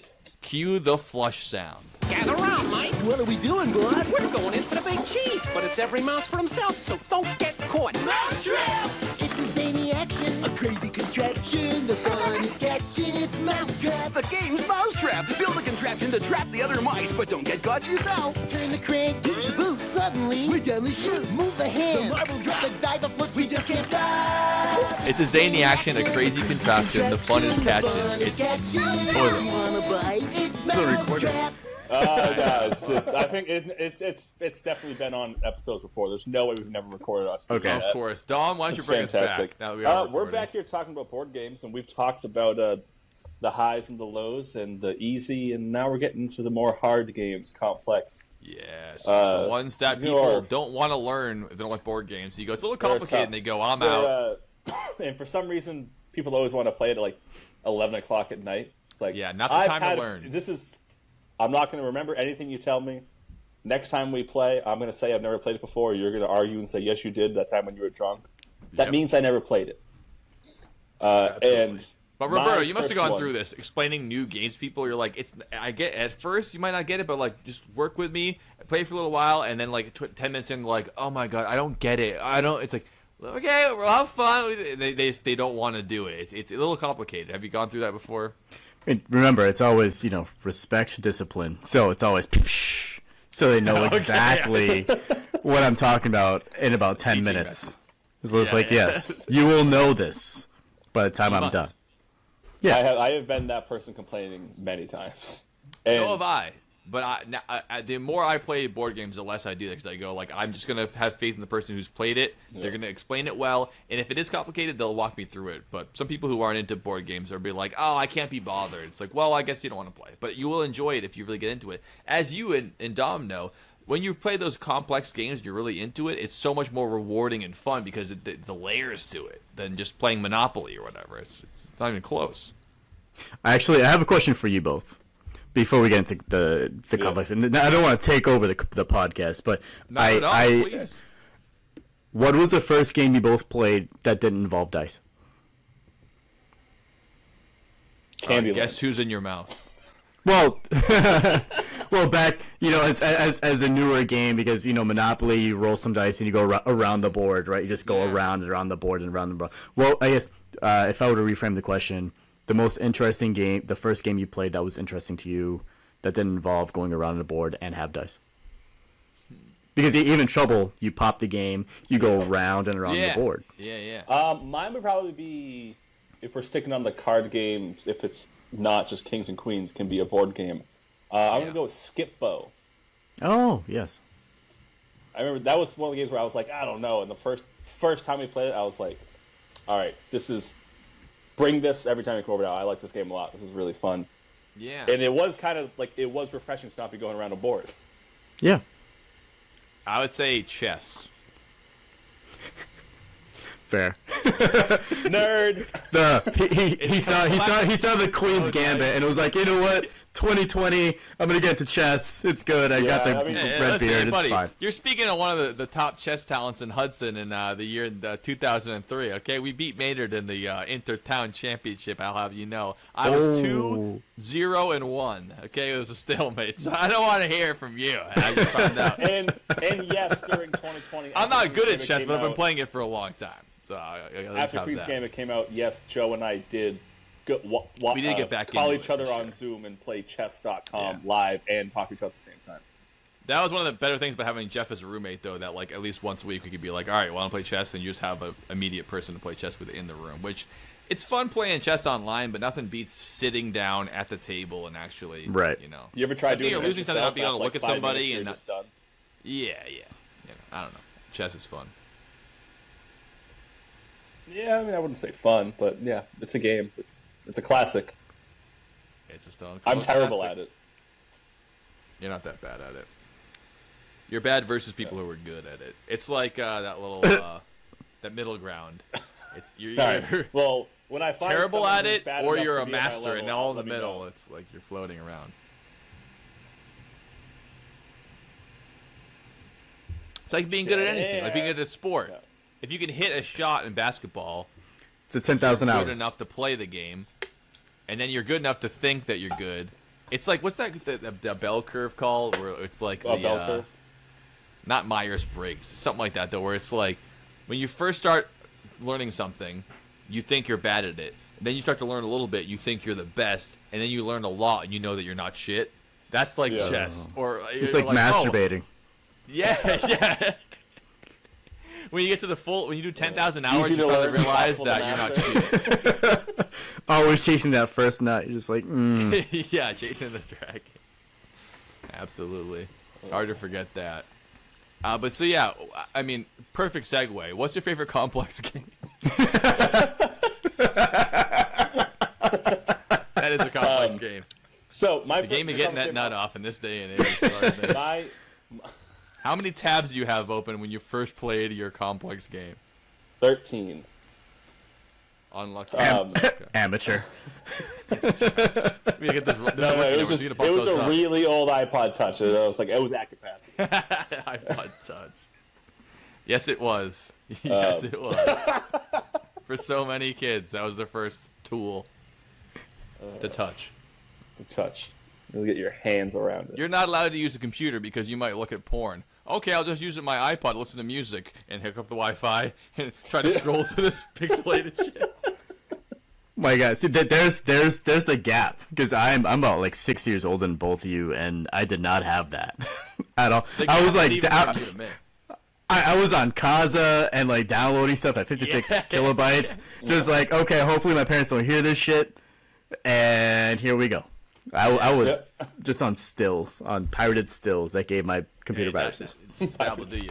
I'm in between both of you, so like iPod Touch. By the time that like people that were Dom's age got that, I was already figuring out other ways around, trying to delete history and all that kind of shit on like the family computer. It was bad news bears. I mean, I remember using Ask.com because they didn't have this easy search history that Google had for searches. Oh, nice. Ask Jeeves. Hey, Jeeves, how do I beat off? You could go to images, you could click on them, but then you couldn't zoom in like you could on Google, so you were like... I got bad news for you. You always look like that when you're beat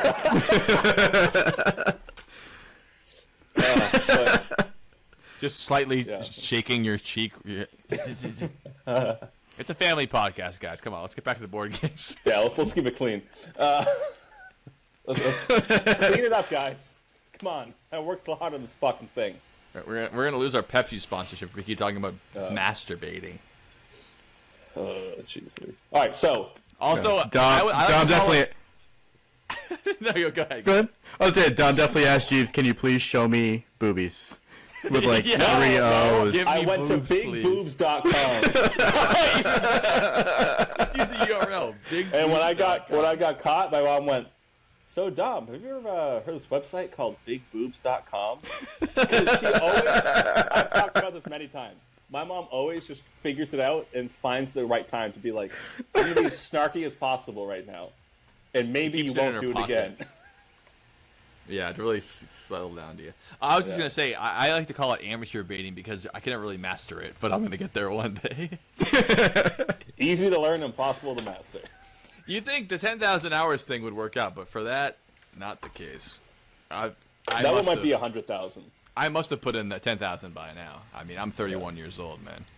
I've been and masturbating to the for Kath, Maggie, times a thanks day. for sticking around through this. Does she still listen? We really make it hard for her to listen to this. Kath does. I think she skips through it. But I tell you, one of the people that's at my anymore. work, I don't even know the guy. I actually don't even like him. He's just a super nice, weird guy. He used to suck up to my old boss, and now he just kind of hangs around. And he was like, "I heard you have a podcast." I'm like, "Oh, yeah, I got one, this and that." He goes like, "Oh, you guys sent me a link. I love podcasts." And I was like, "Oh, okay." I kind of like put him down the road. And then one day he cornered me, and he's like, "Send me the email to what the podcast is." And I was like, "Okay, yeah, sure." Like scrolling through, I was like, "Napoleon." There we go. That's a podcast about, the poll. It's informative, historical, yada, yada, yada. I sent it to him. Listen to the first 10 minutes. We talk about our dicks for the first 10 minutes. There's no way that guy made it through the first 10 minutes, and he hasn't talked to me since. And I'm like, all right, I guess kind of a win-win. But I mean, there was like almost a year ago when you were like, great, another podcast for the first time. This is all cock talk. And ever since then, almost every single episode. We're talking like 15 episodes. I try to steer it away, but either it's if it's not dicks, somehow Dylan brings it to Nazis or something. Or diarrhea. He's been talking about shitting for half the episode every time we talk now. It's like, all right, this episode's about the Pacific Theater, World War II. He's like, you guys ever shit your pants yesterday? Like, no. Well, let me tell you a story. I was in the bathroom. I'm like, dude, can we wait for like 5 minutes before we talk? Let's get to the Japanese zero first, and we'll get to the shitting later. He's like, no, listen. And he's like, there I am in AutoZone, shitting my pants. So you're like, all right, dude, okay. Yeah, he goes, but But I love him. Dylan, I hope you like this part. It's just impossible to recommend the podcast to anybody though, besides like someone you already know. Yeah. And let's not forget the standard. Oh, you want to check it out? Yeah, this is what it's on. Just don't watch 70. There's some episodes you should not watch. That was or rough. listen to. It is a podcast after all. But we digress. Anyway, so let's get to what I'm picking for my favorite, more complex game. Yes. I'm doing this one first because I have more than one, obviously, and Joe and I are going to be talking a lot about one of them. Yeah, you already mentioned it briefly. But with this first one, and the reason I brought up the point, and we all were talking about for so long, of trying to learn games when you're drunk or late at night and you are just crabby the whole time, that was me for this game. It was like midnight. I was hammered at my sister's apartment. Her and her husband were trying to teach me it. Joe, you might have been there for this. I don't remember. The next time we played, I was like, I've never played this before in my entire life. They're like, yeah, we played it like a couple months ago. And that is this wonderful old cardboard game, Knight's Quest. Yes, I was there for that, and it is fun. And again, much like you said, it's way less complicated than you think it is. Just play it one time. It's a classic board game thing Roberto knows, which is like, if you play it once, you get most of what it is. But until you play it one time, it just seems like Greek to you. He's got to get in there. And the way Knight's Quest work is it's like Camelot themed, King Arthur and stuff. You get these quests that you got to try to beat, but you start off as it's like one of the earliest deck building games ever. Yes.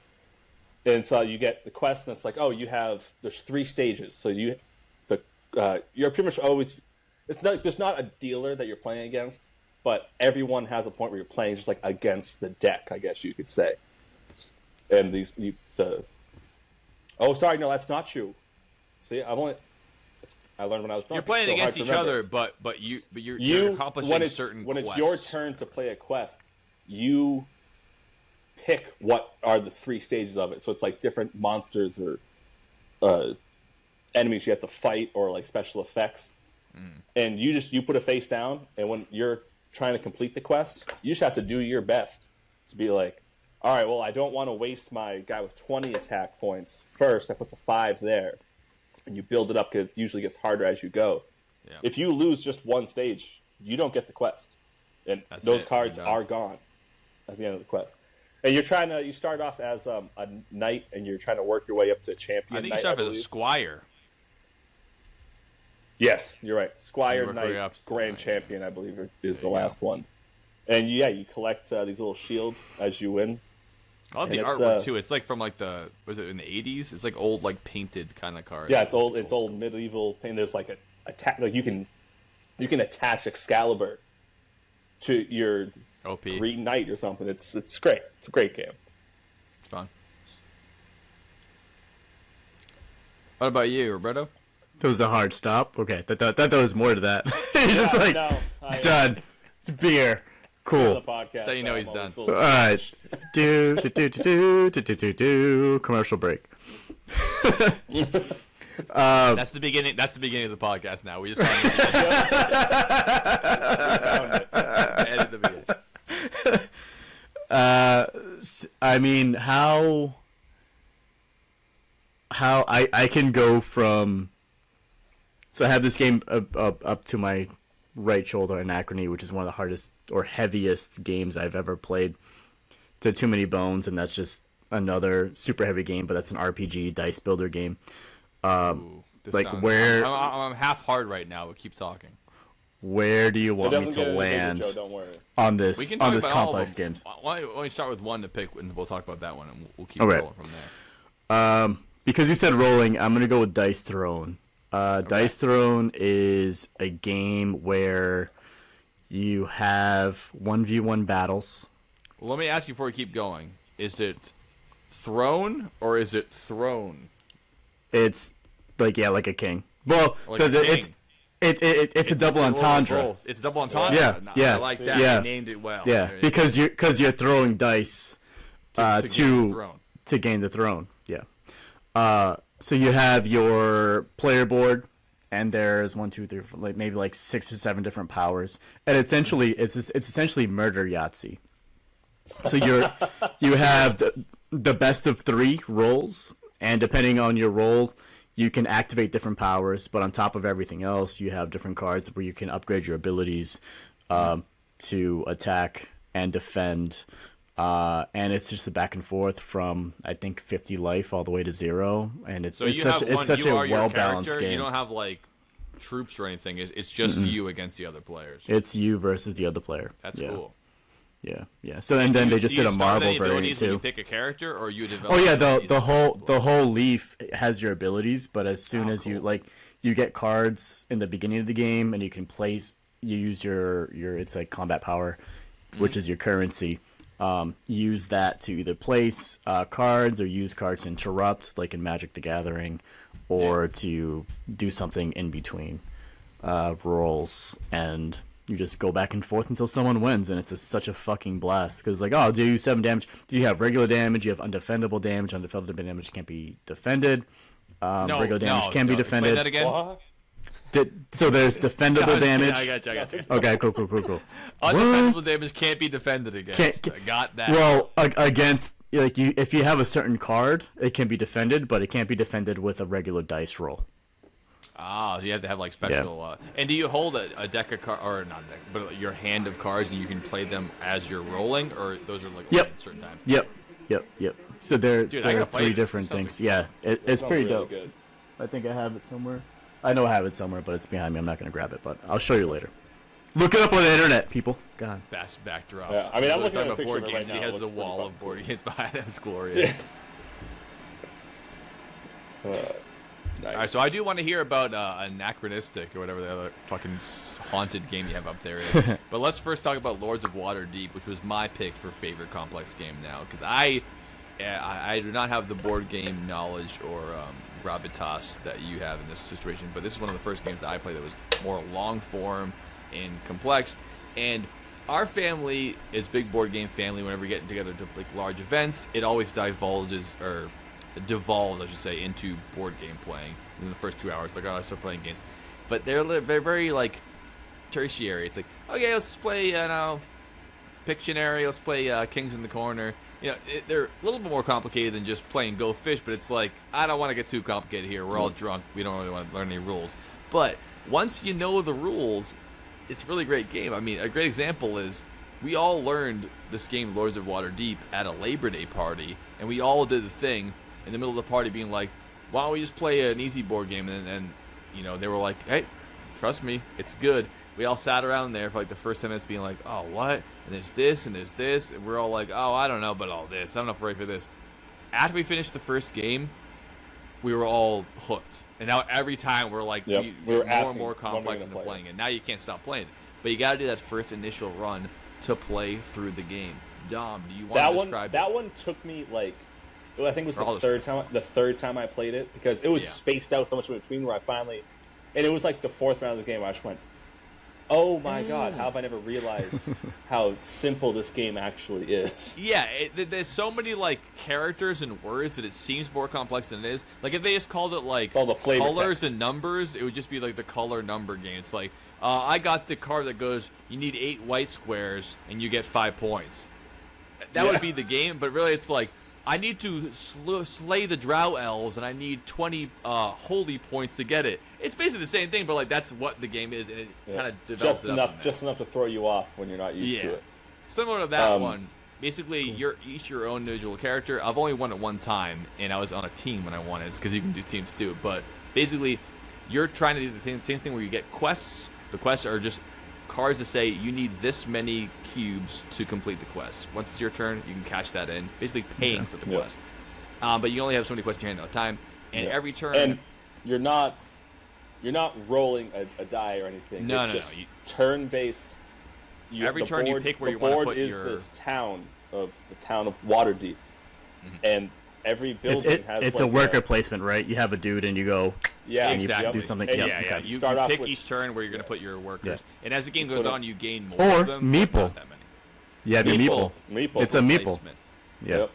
And it could be like, oh, for this quest you need 4 oranges and 2 whites. The oranges, those are easier to get. The orange spot gives you 2 of them. The white spot only gives you 1. And once one person takes that, now no one else That's can it take for that the for the whole turn. Yep. So it's And, very strategic in that way. But also yeah, what as you makes complete the the quest, game you go is, around the board, and you're trying to go around the board as many times as you can to get as many points as you can to win the And game. then you At get the to end of the count game, stuff there's no back at end the end. point. It's just once the turns, there's like 10 turns. There's for the whole 8 game, and then rounds, it's over. and that's over. Or eight rounds, and then whatever you have by then is over. And it just gets so much fun because you start conniving and start strategizing against other people. You go, hey, listen, you can see how many like white cubes they have. You go, look, they have 8 white cubes. They probably need this and many. almost everything is open. Yeah, so you're seeing The only everything things going that on. aren't open is they have these intrigue cards, which are like special ability cards that you can play. And also, everyone is assigned a lord. Like this is you trying to take over the town, and you get like themes. You get like, bonuses based on you what get you're doing. bonuses for commerce and sorcery. It's not sorcery; it has a different name. Yeah, but it's just whatever quests you do. So that's it's like you get bonuses at the end, and it's a great game. It's such a Game's good fun game as that hell. people who I thought would never like it own it now because my sister showed it to us. They sold half our family on it, and we're gonna get the rest of them. We just need to give us more time. Nice. So yeah, that's definitely my favorite one, Complex now. But I would like to get into way more games like that, like Dice Throne and like things like that. I have played that game, but in the form of X-Men: Age of Apocalypse. That came out so a it's a few years similar ago. setup? Yeah. So you have the X-Men, you're going out to the things, and you're crewing the cubes, and you end up using the cubes to defeat the bad guys, like Sinister or whoever it is. Yeah. But there's also a And the strategic, quests like, are okay, like I the need to go different out. villains that you fight. Yeah. That's cool. So it's like a semi-co-op type of situation. It's pretty good. Nice. Like that. So now, could you talk to us about the one that's top right? It looks like a haunting pyramid rising above the sky. Right here. Yeah. It's like the craziest DMT trip. Anachrony has a lot. Okay, so there are 2 different boards in Anachrony. You have it's based on like a nuclear apocalypse, whatever. People live underground, and the main board is you going outside or into like Fallout, right? Like you're headed out The wasteland. into the wasteland. There are different factions, so there's a little bit of asymmetry there. There are That's 3 what I was trying different to think of, asymmetrical goals. asymmetrical. I couldn't think of the fucking word. Thank you. There are 4 different type of workers, but in order to go out into the wasteland, you have to burn your resources to put them in mech suits. Like But as power armor. and one reminds me of you ever see The Fifth Element in the beginning when he gives him the key from his finger? Like that. Yeah, that looks yeah. like Yeah. definitely one of the suits. The That's big definitely gold one of the suits. bulbousy looking Yeah, guys. yeah. Sick.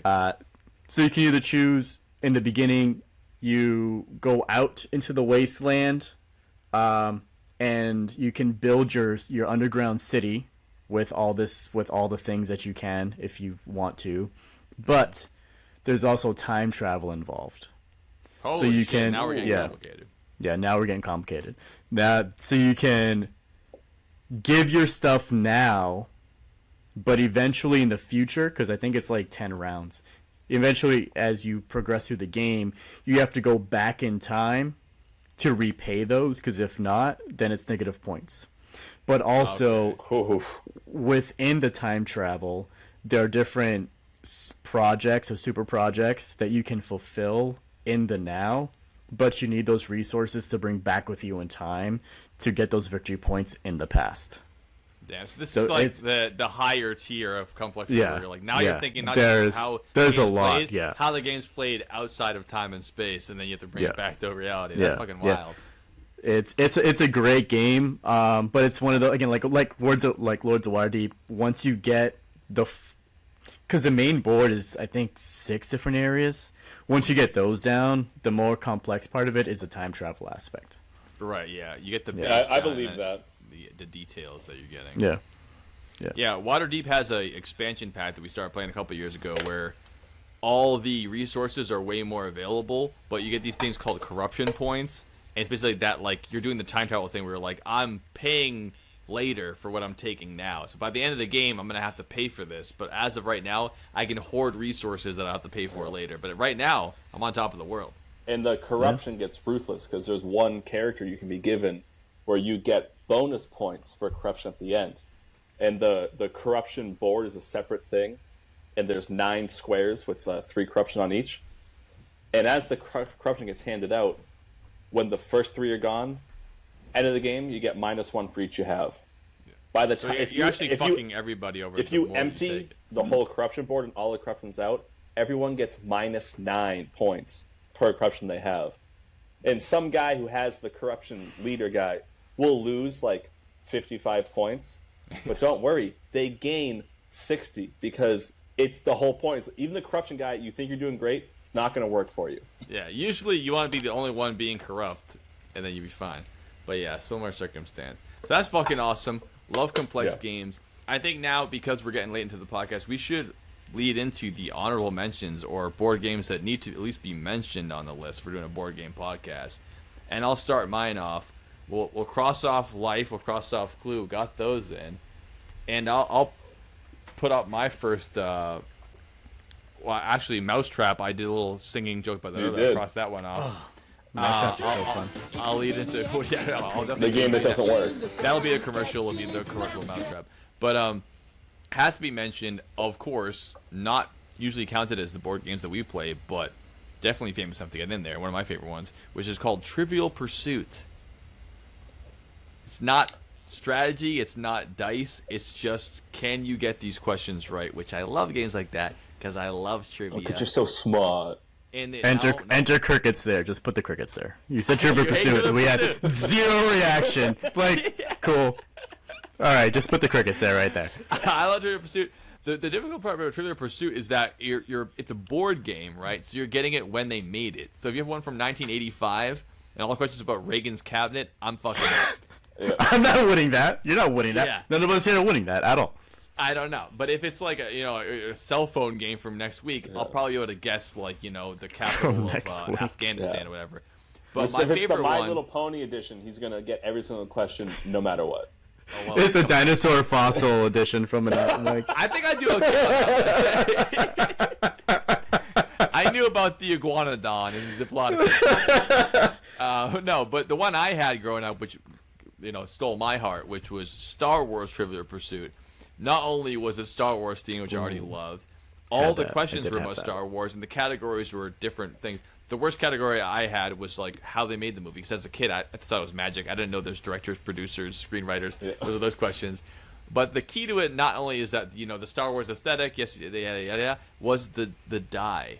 The die in that one was not rolling a cube that had like the dark side or whatever. It was a miniature statue of R2-D2 with a AAA battery in it. You press his head and going, and then oh dude, god damn it. Sorry. I wish it did that. It didn't move at all. Okay. I thought it moved. I was like, wait a second. This is technology. This is the future. Awesome. It just had a number on his chest, and whenever you pressed his head, it would just randomly select whatever number you got. I remember as a kid that blowing my mind. Like, it was a lesson knowing trouble. He just tells you like 2 or 1 or whatever, and then you have all Star Wars questions. But it was original trilogy only, and it was a blast. But you froze there. We didn't hear what you just said. Oh, it was before. It was made before the prequels came out, so all the questions were just original trilogy only, and but it was still a lot of fun, and I would love to play. How did Epstein cause trauma on this set? That was one of the questions, probably. But yeah, great game. And now, how I play Trivial Pursuit now is usually at breweries. You pull up whatever one they have, and you just read the cards off. Because I never played the full pie piece game in years. I don't even know how to play this. I've never played the pie piece game. But the last time we were doing it at Knott's Brewing before the wedding while we were taking pictures at the brewery. And nice. Ryan had to go do his special pictures. And all the groomsmen and me who wasn't but was there, we just did Trivial Pursuit for like 45 minutes before the wedding. Yeah, it's fun. You sound salty. It was time of my life. I did not need to be in the wedding. It's so much easier when you're not in the wedding. No, yeah, he actually appreciated it. I was like, I don't want to be part of this shit. They were like, are you okay with that? And I was like, yes. We played one at the brewery when we were leaving, which was like an easier version of that, but it had like smaller categories. It was just a card game. It was called "Oh, I Should Know This," and I was like, "That's a good title for it," because it's stuff like that where some of them were hard and some of them were wicked easy. It's be like, this president had mouth sex with Monica Lewinsky, and it has hints. I'm like, we get it. Yeah, it's George Bush. Yeah, no. I I thought it He's was George George W. Bush. He did not have sexual relations with that trivia game. But anyway, I did way too much time on Trivia Pursuit. What do you guys got for games we haven't mentioned yet, but like need to mention board games? I got one, again, I'm sticking with some of the stuff that I'm used to from our family. This is an old game, but it's newer to the family, specifically to the Northborough side of our family. From 1978, but it's a reissue. It's a little game called Bonkers. Which has, it's first to 15. There's a little pegboard where you count. Everyone has a game piece. The track moves all I cannot squiggly believe and you stuff. haven't mentioned other pegboard games so far. The most famous pegboard game of all time. It's like this That's far. true. You didn't say cribbage? We're almost done with the podcast. I completely forgot about cribbage. I'm not talking about He forgot cribbage right about now. cribbage. It's a religion in his family, even more than dominoes. Yeah, but no, I think that's a card game because you don't need true. the board to win. But it to play certainly at all. has a board. I mean, I get what you're saying. That's how you keep score, man. How else do you keep scoring It's cribbage? literally a board on a piece of paper. It's a wooden board. On a piece of paper. Yeah. If you only have a deck of cards, you can still play cribbage. You don't That's need fair. the board. I would have thought. Okay, But I am ashamed I didn't think of cribbage. I love that game. I thought you'd say that immediately. Oh no, Bonkers has this crazy squiggly track that does eventually do a circle. It's that kind of thing. There's 3 spots that are score squares or tiles. You get a point every time you land on one of those. And there's a couple where you lose a point. That looks bonkers. Yeah, but I'm looking at it right now. You have these Nice. We'll put little it up cards, for the video. and every turn you put one of them down, and they're like move ahead 6 or go back 2 or go back to start, and start is a score spot. So you can both screw people over and make it make Is it this the one that perfect has every like time. that 1970s like orange aesthetic kind of Yeah. thing? Okay, I did play this. I forgot it was called. So like you roll a die, just one die, you move 6 every time, like wherever you stay, that's unless you get moved by a card, that's where you start next turn. Nice. Like this example I'm looking at right now is he's 3 spots away from a score point. If you roll a 5, you go past the score. Also, you can move in either direction anytime. You get to this one. It's like, oh, you land on top. It says go back 3. That moves you back before the score. Land on top says go ahead 6. That brings you to go back 5, which brings you to score to get a point. Oh, it's a lot of head games. And once you figure the strategy out, towards the end of the game, when you end up moving like 20, 30 spaces on special, because you have to put a tile down every single turn, no matter what. And it's Bless you. It is every single time towards the end, someone literally just goes, "Yeah, no, this game is bonkers." It's bonkers. It's aptly named. Do you have any, Roberto, you want to say? Because I have a couple more. I'm not going to explain them all. Yeah. But I'm just gonna list I them have off. one more. My family was too poor to afford that many colors of bonkers, so I never played that game. Mysterium is Clue adjacent. It's a little bit more than Clue. Mysterium is a cooperative game where someone plays as a ghost, and you have to give clue cards. And these clue cards are insane. It's like a rat on an umbrella in a forest, but also the forest is purple, like that. But like, and the night sky is filled with influencers, whatever it is. It sounds horrifying. You have to give your fellow players cards so they can figure out the person, the place, and the thing. Mm-hmm. And everyone Nouns. that does it, once everyone does it, yeah, the big ass nouns, ass being a noun. Certainly. Once everyone completes it, everyone wins the game. So And it's you're difficult playing cooperative, like you said. That is a cooperative game, yeah. But Cool. it's That's all I hard want. for the ghost because these are just insane cards, and you give someone a card, but then they will look at, because in front of the board there are other different illustration of cards. So if someone has if there's a knife in one card, someone may be specific to a knife on something else, and they think, oh, I'm the chef, but in reality you're the butcher or the hairstylist, whatever it is. So that one, and Betrayal in the House in the Hill. Betrayal on the House in the Hill. Have you heard of that one? Because that is Sounds one. familiar. You start off in a hallway, and everyone starts to open up this haunted house, but eventually it becomes one versus everyone. Ooh, And that game is so fucking sick. It's Damn, so man, good. I gotta start writing those recommendations, man. These sound Yeah, awesome. that's a good Well, one. That's a luckily you good can one. just write them down while you're editing it. Yeah. Oh, I suppose I can. I won't. It'll give you but something I to look can. forward to while you're editing it. Oh, for once. That sounds great. Rapid fire for me, Pictionary. I always want people to like draw the things, people guess it. It's just charades with drawings. Always ends up being an argument because it's like, what the fuck was that? That looks terrible. It's great. Adjacent to that is Cranium, where it's basically 4 board games in one. It's, it's charades, Pictionary. I remember making things out of clay and being terrible at it, and and it was just always a penis. And it was like, what is it? It's like, obviously, it's Margaret Thatcher, but it just looks like a penis. Oh, yeah, it's penis. Boggle, which is Scrabble, but you just shake up the words. And Hell yeah. That was big for our family with just like spelling and nerdy ass shit like that, which I was always bad at. But all my aunts, including Dom's mom and my mom, now they don't play Boggle on their phone. They just play. You get letters and they come up with every single possible word And they you can think love of. it. They love it. It's a little bit boring for me, but I get the idea of it. And of course, Connect 4, which is I consider to be a board game, but Solid. it's basically Yep. expert level tic-tac-toe, which it can be as easy as you want it to be or as hard as you want it to be, based on how much you're paying attention. Those are all That's all I got. pretty fantastic. Solid. Yeah. My last couple is Masterpiece, which is an art auction game from the also from like the 70s. About Masterpiece. That is. That I would game's consider great. that on the level of like Clue, where it's like a little more complex than like Candyland, but it's ultimately you're just trying to it's a sell lot stuff. easier to learn how to play it and stuff. Yeah. And then I've always been, even though I'm not great at it, big fan of Blockus. Oh, that's so Block good. I didn't start playing until much later. That polyomino game is dope. Yep, that one's great. And I'd say last one, more on the card side, but definitely not a card game. Apples to Apples, classic.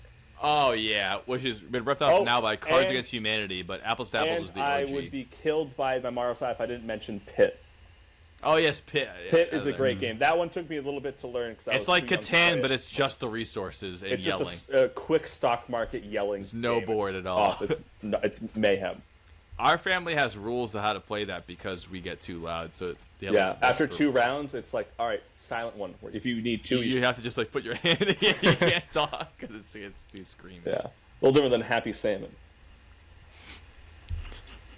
Happy Salmon, another one. or Kings Go Wild.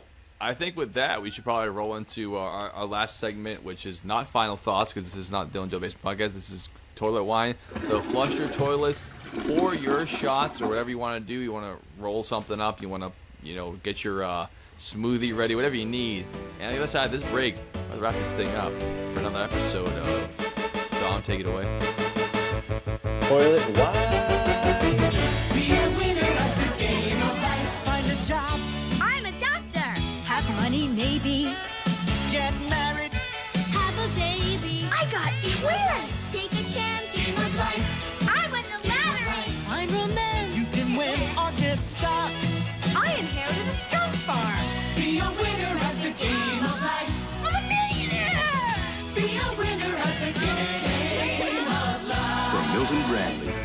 And that's why I'm not allowed to play Dungeons and Dragons in that mall anymore. But we're not talking about that kind That was of your own fault, and we all know RPG style it. games. We've been talking about board games all night long on this finest of toilet wine with our guest Roberto here. And as I know, everyone watching this has seen every single episode of Toilet Wine, and is our biggest fans know that we always end. Even with a Dom hasn't toast. seen every episode of Toilet Wine. It's his show. To be fair, you're the only person that's seen everything. Out of necessity, because I have to edit them. Otherwise, Bare I can see the necessities. appeal. And usually we pick like a person or to do Or a this. place We or a didn't really thing. It was like a noun. We didn't really talk about Certainly. people this one, so I'm just gonna do a toast to board games in general. What a great fucking invention! I'm so happy that even though we have video games, I still want to play board games instead of video games sometimes. I love being They're that analog. good. Analog is where it's at, honestly. Absolutely. So let's toast to analog. To analog. I don't know who you are, but you do a lot of good stuff. It's part of that porn monopoly. And the only thing left to say is, He's doing that mid-shot like I'm going to spell his shit out. Poor Monopoly. How dare you? I almost choked. And a log. That's the boardwalk I want to walk. great. Hey. Yeah.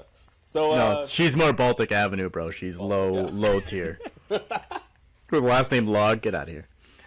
And a log. yeah. And a lot. Well, I want to say thank you to our lovely guest, about to. Roberto. Oh, sorry. I thought you were going to That's all right. send That's us all right. out. You can go. You go. Thank you so much for coming on, man. I just met him today. He's a fucking treasure. He's a pleasure. Thank you so much for coming on and talking about board games to us. You've been awesome. Please come back anytime. It's been a fucking blast. Yep. And you are now officially invited to episode 100. You're on. Ooh, I'll be there for Lord Licorice's birthday. That's fine. I'll do it. Dylan, you better be there. I can't wait to meet you. We'll get it done. We'll get it done. But yeah, thanks for being on. You were great. I'm not saying you are our best guest ever, but it was very smooth. I'll just say that. Absolutely. God damn it. Well, I have a challenge now. Yeah. Wait, Dom's the best guest on his own show? I Is that started what off it as is? a guest. Well, he started as a guest, and he graduated. I've only He used to been be a guest on our podcast, and then he got in here so much, now he has his own show, and now we're doing it as a podcast. This yeah, I week, at think least. if you just count the actual DJVP episodes, I was thinking about the other day, I think I've been on 35 of the 96. Damn. Well, now you're not a guest anymore. Now you're a member of it. So, Yeah. your numbers are going to keep adding. Which it is kind of funny how last year when I joined, I was like, do it without me if I can't do it. And now it's like, oh, I'm on it more than Dylan. Yeah, now Dylan says, do it without me if you can't do it. No. But that doesn't mean we don't love him. And, do. Well, if you ever need affirmative action, I'm here for you. All right. Yeah.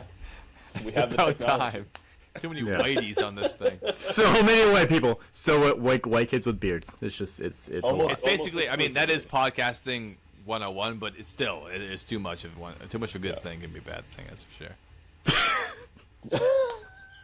It's like too much licorice or Queen Frostine. Eventually it gets to be bad. It gets to you. It goes right to your thighs. And then you blow up. explode. Or blow up, sorry. All right. And you know what doesn't make you blow up? Drinking toilet wine. Unless you're in Thank jail. you for drinking our toilet wine. One of these days we are drinking toilet wine. It'll happen. Guaranteed. All right, see you next week, folks.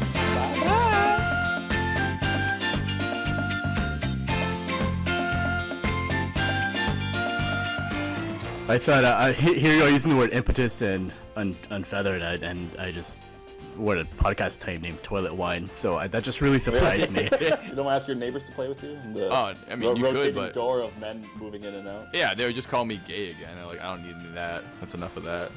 I heard that enough from my mom. I don't need strangers doing that to me. Come on.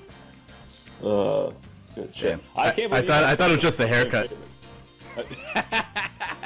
No, it's the butt sex too. It's a lot of different To be fair, I can see where they're coming from because I'm looking right at it. Yeah, it turns out Lord Licorice is trans. Lord Lick or ish. When my kid was probably 6, 7, that's when I introduced him to some games. So maybe Is he shorter before now? that. He's shorter? He's making Yeah. a joke. 6, 7. He is 6, 7. Oh yeah. Oh, thank you. I'm Yeah, no problem. not fast up Speak here. Dominic. Thank you. The spinner, it's got Love the buildings spinner. you place. Spinner's nice. So some of those random roads are like, hey, why am I going up a hill all of a sudden? This is so unnecessary to the game, but I'm glad it's there. My kid was probably 6, 7.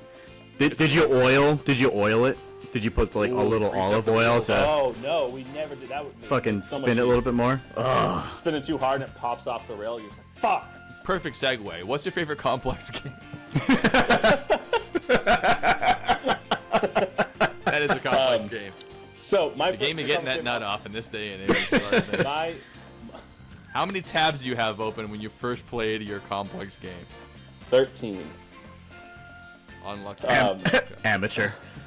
We gotta get this. No, it was a really old iPod Touch. It was like it was Active Pass. iPod Touch.